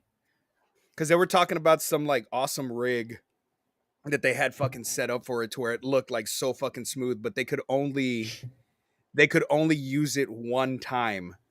And so I guess like the second time they tried to do it, it looked like shit or some shit. I don't know. Okay, Lizbeth is played by the director's wife, Nancy McLaughlin. They met at Paramount Studios while he was playing the monster in John Frankenheimer's Prophecy. She does her own stuff here and continues to tell anyone who will listen that the water was freezing cold. Yeah. She did tell that a lot at Blairstown. They are also now divorced, Mm-hmm. which is sad. Probably because she wouldn't shut the fuck up about the cold water. I think, I don't know. I can't speculate, but we'll talk about it off air. Okay. Fair enough. Fine, continue. Although not credited as a stuntman, C.J. Graham did all his own Jason stunts in the film, including being yanked by wires during gunshot scenes and being set on fire in the climactic scene. Holy shit. He was also the one who bursted through that the wall. Tom McLaughlin said to him, says, "You have to do this in one take. It's okay if you can't." And he did it in one take, and afterwards he goes, "Pussy." Dude, we got 2 rage mode scenes in this one. Yes, He burst through fucking twice. Yeah. And I actually think, if I'm correct, so when you see him come through the door, that's the door. But when you see him come through the wall, I think it's that same door, but they set it up so as it had the cutout already. So it was obviously easier to come through, so they didn't have to actually make it. If I'm correct, I think that's true. That makes sense. Since, like you said, they wanted to be under budget and under time. So, yeah, that makes sense. Let's see. The climactic scene in which Megan attacks Jason with the outboard motor was actually filmed in 3 different locations. The underwater shots were filmed in a temperature-controlled tank in Los Angeles. The above-water shots were filmed in a murky Georgia lake. And the shots of the motor actually cutting Jason's mask and neck were filmed in Tom McLaughlin's father's swimming pool, actually ruining the pool filter in the process. Oh, shit. His father thought it was the greatest thing ever, and his mom was like, "What are you doing?" You know, I don't the ending kind of irks me. Which part? Because which part of it? How does a boat propeller finally like just kill him? Like I don't get that. Like he was shot in the head, he was blasted with a shotgun, he's gone through all this shit, and then it was just the propeller cutting his neck that fucking. Well, I think it's also digging into his neck and face too. It's probably, I don't know. I don't know, but if you see it at the end, he's still alive and kicking. His eyes still aware. It's like it just put him in like suspended animation or something. And he couldn't have been that far under the surface of the water either. Well, fuck. I don't know. I mean, we get a whole guy's fucking barge in the next one that fucking electrocutes him back to life. That was 8. That's 8. Oh, that is 8. How does he come back to life in the next one? Tina. Oh, Tina. That's right. Fuck. Wow, I'm tired. Don't listen to me. Sorry, boys. What did I miss? Where are we at? We are. I had a brain fart and confused the beginning of part 8 and part 7. Yeah. Oh. Part 8's electricity. Part 7 psychic. 7's bullshit. Psychic. Yeah. Okay. Yeah. It's not bullshit. It's fun. McLaughlin ultimately shot 3 endings, 2 of which were not included on the film's DVD release. In one ending, Jason's mask floats to the surface of Crystal Lake, having become detached during his struggle with Megan. In another, Deputy Cologne tries to reach the jail cell keys after having been locked in by Tommy and Megan. The door of the police station bursts open and the film abruptly ends, indicating that Jason managed to get free. The producers disliked both of these endings, as each one left Jason's survival ambiguous and wanted it explicitly shown on screen that he was still capable of returning for a sequel. As a result, McLaughlin shot the film's used ending, showing a close-up of Jason's open, twitching eye. I would have actually liked the one where the mask comes up. It still might say, "Oh, he's dead," but you don't know. You don't know. Yeah, didn't we get that in part 09? They took the mask off of him and threw him in. Yeah. Oh, yeah, that's right. And he was still alive at the end anyway. Yep. All righty. Anything else, Chad? Let's see. There's an additional part here about Elias, but we talked enough about it, so I don't have to go into that. The following scenes were cut to avoid an X rating. Hawes' insides were ripped out of his body by Jason. He dragged the guts and heart out. He dropped them on the ground where his heart lay steaming. Damn. Yeah, we were supposed to talk about the typical decapitation. The 2 camp counselors in the car's deaths was also trimmed. The part where the woman is speared in the water originally showed a close-up shot of blood coming to the surface of the water with the air bubbles. The man was speared, lifted in the air, and then slid down the spear, leaving his insides on it. Nice. Jason shoved the broken bottle into the caretaker's neck, and he falls to the ground as the camera gets a close-up of the blood coming out of the bottle. That should have happened. Court's death originally was not as quick cut, and you could actually see the knife going into his head before he falls over. Yeah. I'm happy with what we got, though. It worked perfectly fine. Yeah. For his death, yes. The wall-to-wall blood cabin originally had a lot more blood and guts in it.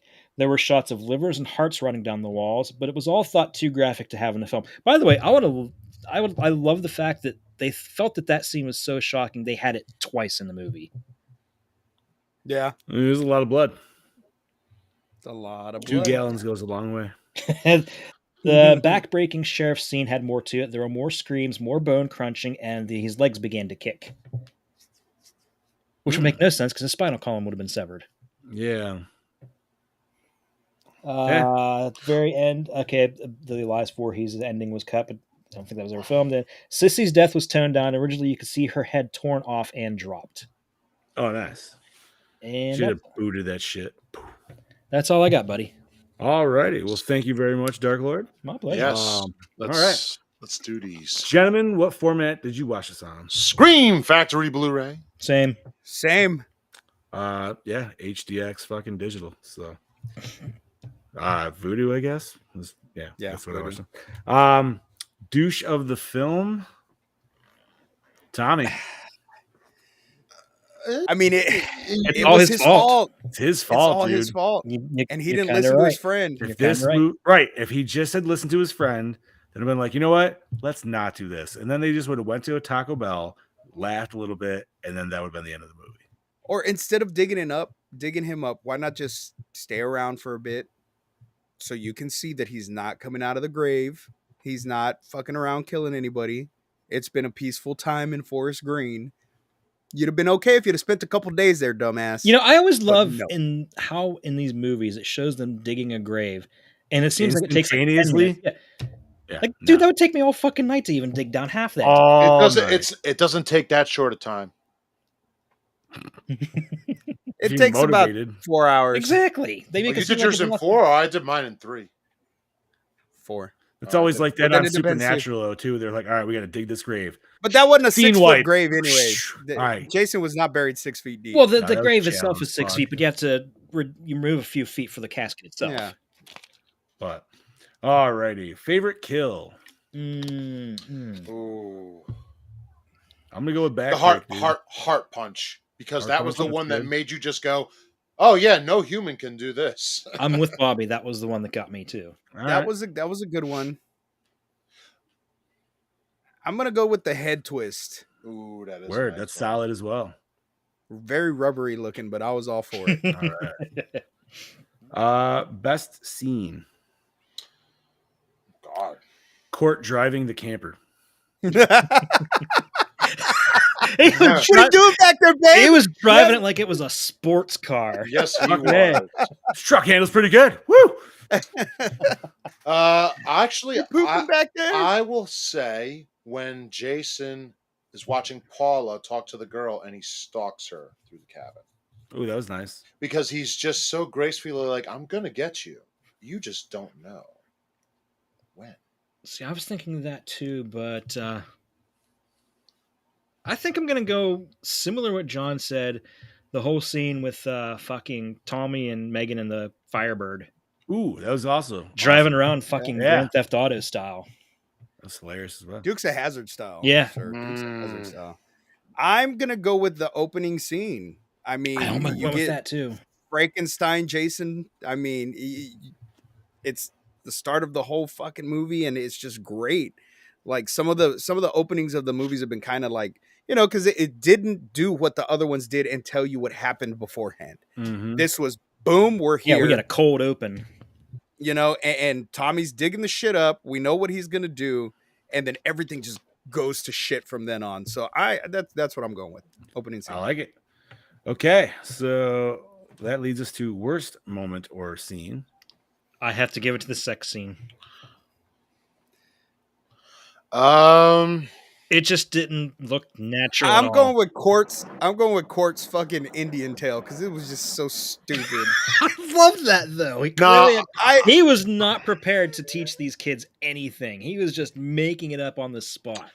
No. Okay, I take it back. Worst scene for me, because the acting was shitty, was when the two boys were under the bed and he looks over and goes, So what were you gonna be when you grew up? Dude, that made me laugh. I was gonna Yeah, but it's funny, but it's for me like it's just I would have to say when the deputy is in there with Tommy and Megan, I wanted to just slap him across the face so hard. So that was some pretty lousy acting on his part. On his part, yeah. So that scene does it for me. I'll get it, babe. Yeah, that's pretty bad. I think I'm gonna have to add the added. So I like when he kills the groundskeeper, but the random like added couple in just seems so throwaway. So it's just like, meh, I didn't need those. I mean, yeah, it was another twofer to add, but you know. Damn it, I don't want that. So, okay, everybody got that? Opening scene, dude, it's solid. Yes, of course. One of the best opening scenes in a movie ever. Yeah, Steve said everything that I need to say, so that's how I'm gonna go with that. All right, most attractive character. Ooh, this is tough. I love Megan and I love Paula. I gotta give it to Nikki, the girl court. I am Nikki. I am quoting Freddy Krueger in God damn it, Steve. There we go. in Freddy versus Jason. God damn it, Steve. How sweet, dark meat. And I am going with Elizabeth because God damn it. Yeah, I'm going with Elizabeth as well, man, because her first name's Elizabeth. Oh yeah. But Sissy, yeah. Yeah, I'm gonna go with her too, man, because that mullet she was just rocking it. Okay, I want to give runner up to that handsome fucking cop that had the perfectly sculpted hair. That was checking himself out in the fucking whole enchilada. That dude looked like Scott Conant, if you know who that is, celebrity chef. Okay, he's a regular judge on Chopped. If you watched it. Okay, yeah. Okay. Yeah, he definitely had the very masculine features going on. All right, so let's see what else we got here. All right, did the score set the mood? Oh god, yeah. Fuck yeah, I did. This is my favorite. One of my favorite scores. Right, Part 5 is my favorite out of the series. But and then so that leads us to best song. Now this is gonna Man Behind the Mask. Oh, this is tough. I'm gonna go Teenage Frankenstein, dude. I'm gonna go with Hard Rock Summer. You know something? I'm not picking one. I'm picking all three because I'm an Alice fan. I love Alice. You gotta pick one. No, you gotta pick one. No. Come on. I choose not to be part of this. I choose not to. All right, fine. See, all three of those are on my iPod, but every time fucking Hard Rock Summer comes up, I just want to hit the gas. I was so mad he left. No, I was so mad he didn't want to pick. I took him off. All right, fine. No. Man Behind the Mask. There you go. Yeah. But after Teenage Frankenstein, man, that was a song. They're all good songs. That was a song for me in high school because I certainly felt. After I watched this, I had to put on the bonus disc and watch the music video for Man Behind the Mask. Yeah, it's been a long time. Right? Okay, so you know what? It's always nice when we can actually answer the best song question. Right? Yeah, with we don't get with to a lot of authority too. You know what I mean? Like we all had different picks. All right, so favorite character. Court. I just liked him. He's the guy. He seems like someone you want to hang out with. I'm going to be cliche. I'm going with Tommy. I'm going to go with. You know something? The sheriff. Oh, good pick. Okay. I do like his character, honestly. Yeah, he's a hard ass, but he's not just like I'm trying to do my job. Like we said, he was just doing his job as a sheriff and a dad. Yeah. Yes. He wasn't overly aggressive. He wasn't a prick. He just and I know Bobby, you can't relate, but one day you will. As fathers to daughters. Yeah. I mean, come on. You can't say we wouldn't. Especially if you know the dude's coming from the psych ward and he's having issues. Yeah, You're like, exactly. what? No. In any other reality situation, this would be screaming huge red flags, but this is a horror movie, so fuck it. All right. Was it scary? Not really. Wait, all right. See, we have to look at this question for us is we know the answer is no. The problem is someone else is going to watch this. Guys, we're all jaded, aren't we? Yes, we are. But I'm even 4-year-old me wasn't scared of this movie. Yeah, even as far as the Friday the 13th movies, I don't think. What the fuck do you have in your hands? What? It's a brain. What the fuck? Okay, that's what I thought it was. I thought it was intestines. This is a running joke between me and my brother-in-law. So he just for some reason he started it. He had this and like he just keeps giving it to me in random situations. So it's like, but it's not just like, so like case, like I don't even remember how it started, but the last time we just had the barbecue a couple weeks ago, and the fucker left it in my microwave. So I go to use the microwave the next day. And I'm like, what the fuck, dude? God damn it, Brian. Oh, So now I just got to fucking come up great. to figure out how to, like I dropped it off in his mailbox last time. So now I got to figure out, I'm like, well, how the Have fuck it am I going to get delivered. into his goddamn house? Have he it did last- delivered on Father's Day. Yes, He's not there a you dad go. though, but yeah. I could still use something around that way though. Anyways, yeah, it's fun to play with, dude. It's super squishy. Anyways, continue. Oh fuck! All right, does it hold up today? Honestly, yeah, Yeah, it does.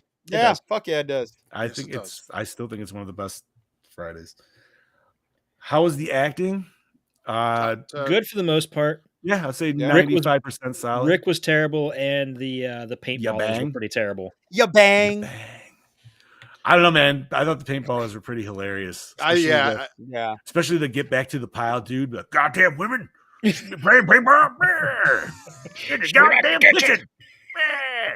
Yeah, fucking love that shit. I dude. definitely think the acting in this is wonderful all ridiculous. around, even the bad.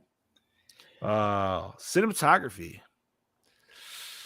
Nothing think to there's any- write home about. But the shot that you like, Bobby, with him stalking Paula through the That was a That's good beautiful. shot. That was a very That good is shot. beautiful.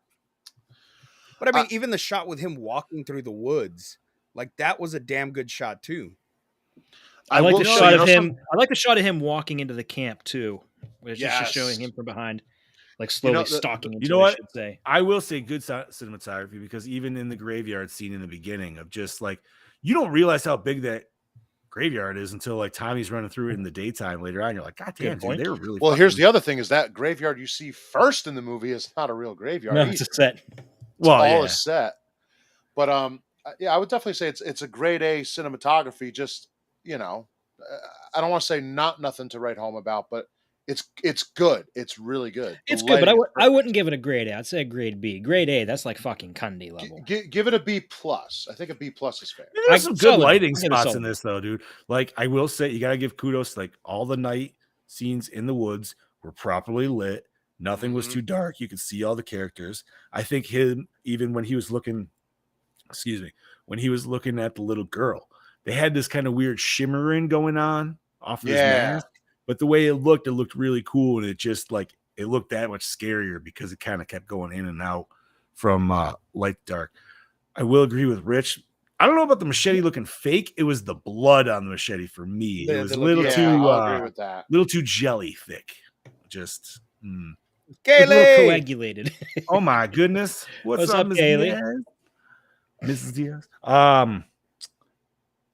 Did you like the premise? Yeah. Absolutely. Like, Fuck yeah, yeah. dude. We finally get zombie Jason, man, and that's what I'm all about. Yep. Was the climax satisfying? Yes, Yeah. It was just as satisfying as the first time the girlfriend and I. Oh, anyway, yeah, it was satisfying. That's That right. bloody. It was, man. Like you got that whole like crazy firefight on the fucking lake, and it's a real scuffle. Like it feels like a good end fight in comparison to any of the other Friday 13th. Yes. Because it actually feels like a fight. Yes. Okay, so that leads to recycle, rewind, remake, or reboot. I don't even know why I'm asking this question. We're on Yeah, a- the rewind Rewind it forever. over and over again, buddy. Yeah. All right, so let's just go. Rewind, and if you want to reboot the series, reboot it after this. But make Jason look like part 7 then. Tattered. Well, yeah, because he's been in the water. Fuck it. Yes. He's been in the water this entire time from fucking 86 until now. That'd be cool. That's a long ass time. All right, let's do the score. So we're gonna rate this bitch, and Mr. Kane started us off with a 4.6. So Mr. Monet, 5.0. where do you go? 5.0. 5.0. Okay, straight up perfect 5. Oops, Same. perfect 5. Yeah, Daddy, I'm gonna go a little lower and go 4.75. 4.75, and I'm gonna agree with Brody. I think it's a 4.6. All right. Okay. Divide that bitch by 5. All right, get my handy dandy notebook. That is a 4.79, which gives us a 4.8. 4.8. Look at that, Heather. Look at Heather. called it, Heather. Yeah, buddy. 4.8. And that is an absolutely fucking fair score Yes, for this I film. Oh my God, yes. Like, you know, and anybody that has not seen Friday the 13th, I mean, this is a good one. If you see any of them, watch this. This is the perfect Friday the 13th if you're going to show Yeah. anybody anything. This Yeah. is a good Yeah. starter. Very good. Even the sex scene isn't over. I feel like this is no even titties. like as a. You could watch it with a I kid. was gonna say right. As for like little kids, I feel like this would be the one closest that you could. By the way, speaking of the sex scene, did you guys notice you can hear Court taking the condom off after he's done? Yes, you can. Oh, yes, you I can. fucking bet. I didn't see the subtitles for it. If you if you just listen, all you hear is pulls it off. Yeah, you hear like a snap. Only 10 more minutes. He's over here like, yeah, fuck you. Oh man! All right. So next episode, sir.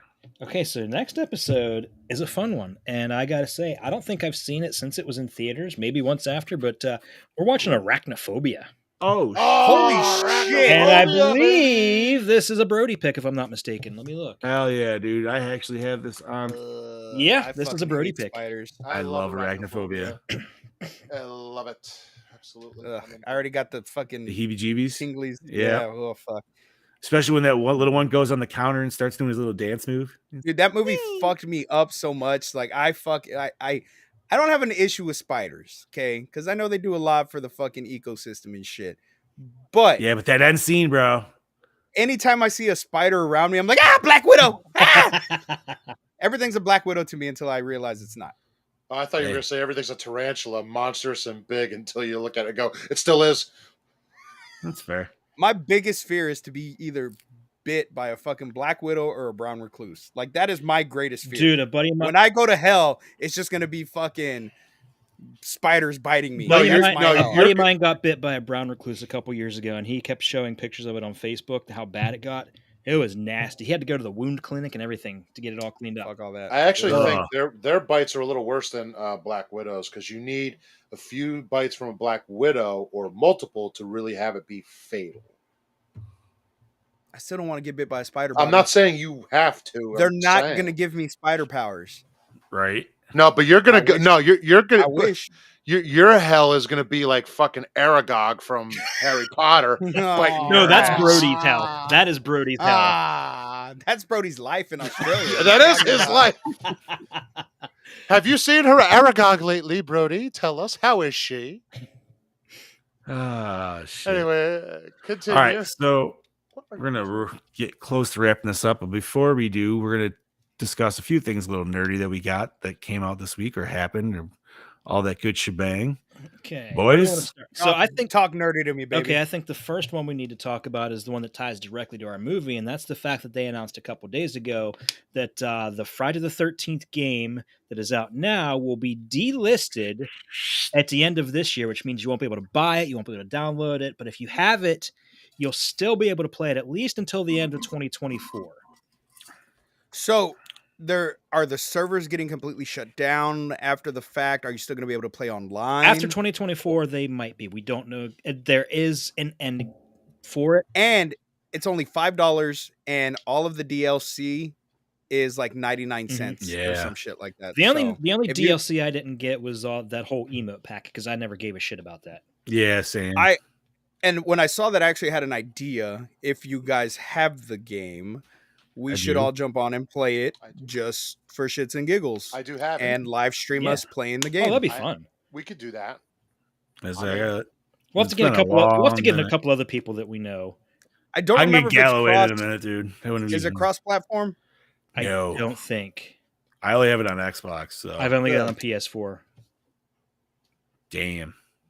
I do know one game that we do all have that is cross-platform that we haven't really played. Evil Dead, Yep. Ghostbusters. That we still have to Both do. those. Evil Dead and Ghostbusters. Yeah. I swear Um, we're never all on Ghostbusters at the same time. Because we never had. We're like when you guys would jump on, I was like, "Fuck, I'm doing something." Yep. And vice Okay, versa. but there is a silver lining, and that's the fact that Harry Manfredini himself dropped that they are working on another Friday the 13th game. He won't say exactly what it is, but that it's just going to be completely different from the player versus Asymmetric player. style. Yeah, Yep. It's not going to be a multiplayer online thing. What I'm hoping for is that it's going to be like The Quarry. See, Yes. That'd be fucking dope. Right. Because I there's so many possible outcomes of that game. Wow. It would work so well with a Friday the 13th game. I would. That would be fucking dope. Well, for me, I would love that. I still would like also if we could Either- play as Jason a little bit. I would say either that or I don't almost. care if I play for Jason or not. I would No, rather. no. I don't want to play as like I'm almost thinking even almost like Outlast, maybe something along those lines.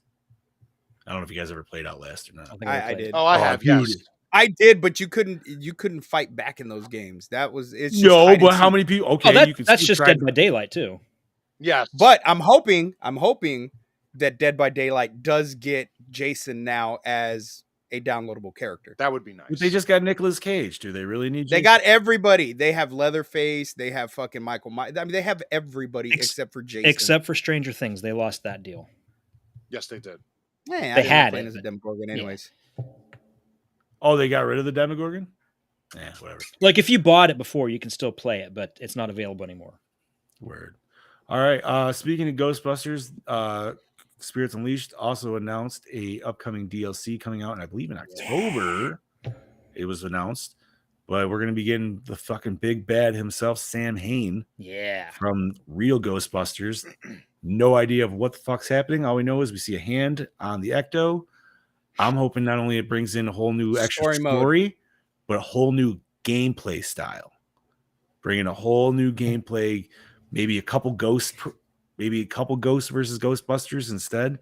I still think you do one where there's 3 ghosts versus 4 Ghostbusters, and the 3 ghosts have to build a construct in order to make like a fucking destroyer.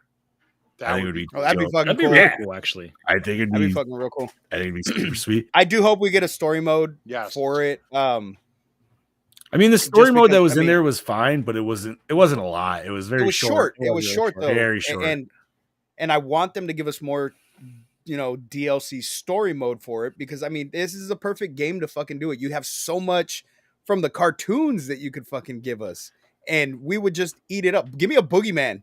Give me a goddamn boogeyman story. So what I want to know is when the new movie drops, are they going to update the Ecto from the Afterlife Ecto in there to the new quote unquote Firehouse Ecto? They haven't given I us hope their so. title 'Cause yet. I like But- that red. That would stripe. that wouldn't be a very hard to change. No, not at all. But it's so funny, dude, because I've seen so many Ghostbuster motherfuckers just bitching about like how they hate the new stripes on it and stuff. And I'm like, hey, I don't know if any of y'all played fucking Burnout Paradise, but they had a DLC where you can get the Ecto one. It wasn't the official Ecto one, but it was the Ecto one in Burnout Paradise, and that's what they had it made. It had these like solid stripes that went from the fins all the way to the front end, and it looked fucking badass. And I'm kind of happy they're going with this. 2, marketing. They're doing this so you can sell a different version of the Ecto. It's the easiest fuck. Like you've already sold numerous ones of the Ecto 1, and then you have the Ecto 1A. And then there's like the 5 people that are like the 2016 one. And then you have the Afterlife rusted out the fuck with the ladder on the other side. You have different variants of each. So now from the Afterlife to that, it's cleaned up.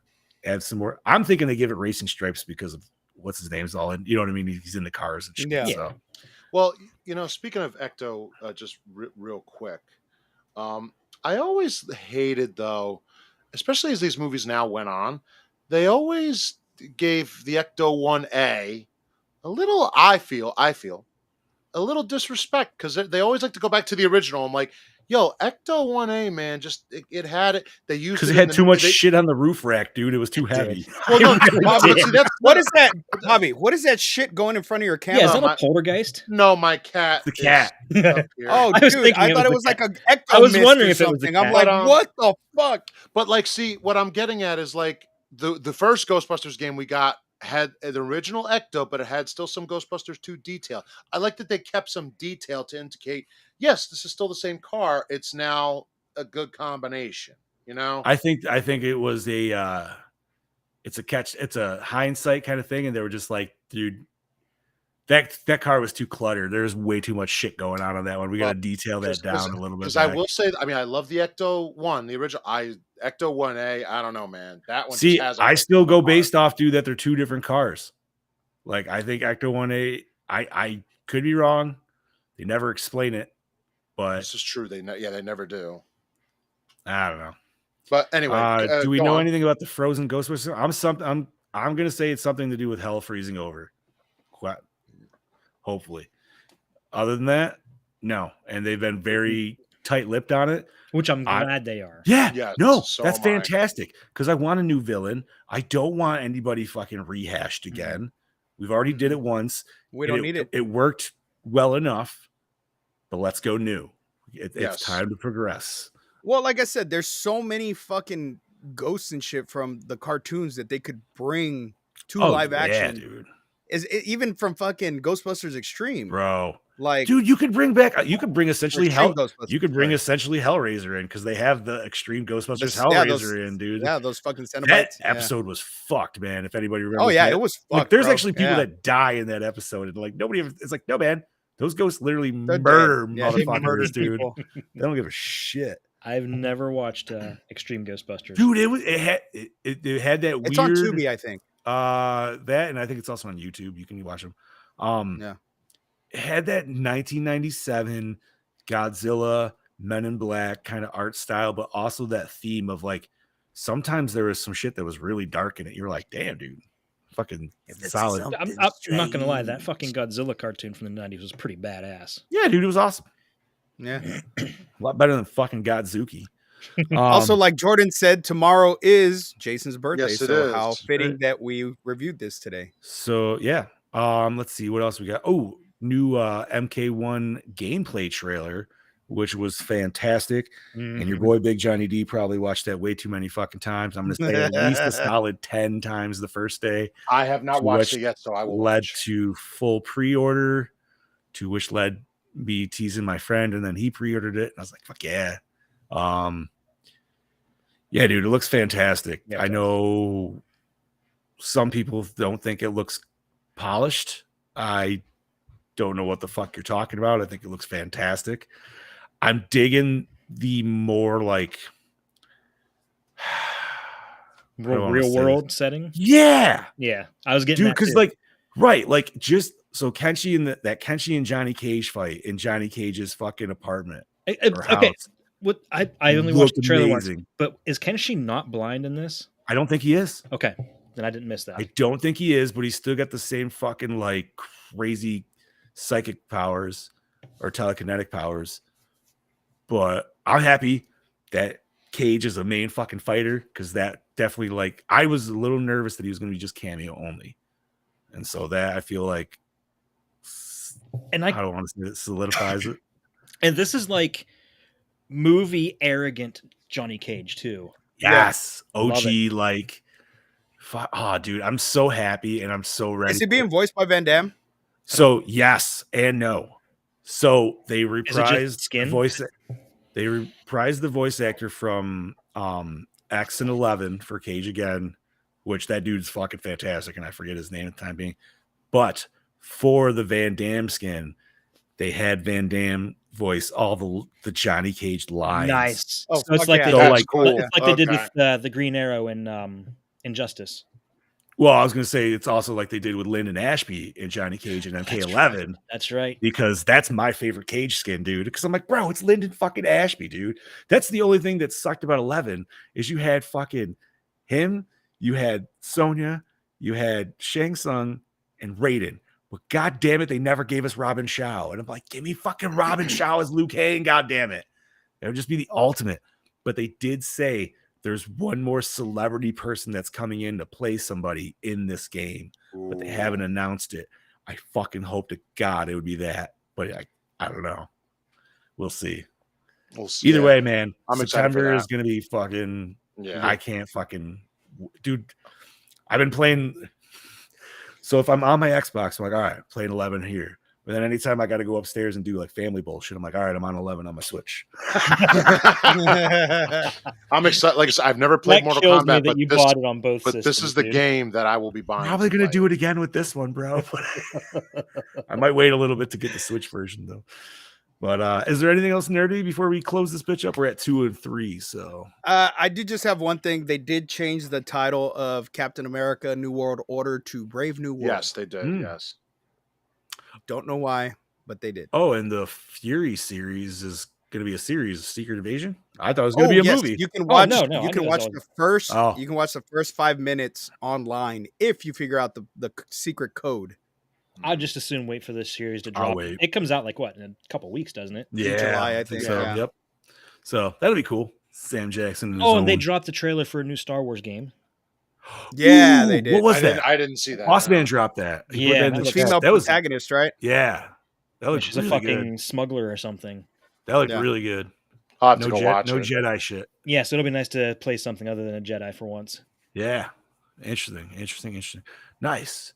And then also, if you are Dune fans, Microsoft Flight Simulator will all be getting an update to where you can fly over the planet from Dune. I still And need to watch that. I still haven't. I need to as well, but my instant thought was, I was like, man, that's going to be a lot of sand. I'm sure it's going to look fucking beautiful, though. Dude, back in the old days of like the Sega Genesis, there was this great game called Dune Battle for Arrakis. It was like a farming simulator, basically. And those fucking sandworms were a bitch because you'd take your spice harvester out and you'd load it up, and the spice harvester would come back, and this fucking sandworm would just come up from out of nowhere and swallow the goddamn thing. You're like, motherfucker. That's awesome. But, all righty, homies. I think I Yeah. got nothing. Let's do it. All right, Bobby, start us off, homie. This is your Killing Machine, Bobby Monsi, and see you next week for Arachnophobia.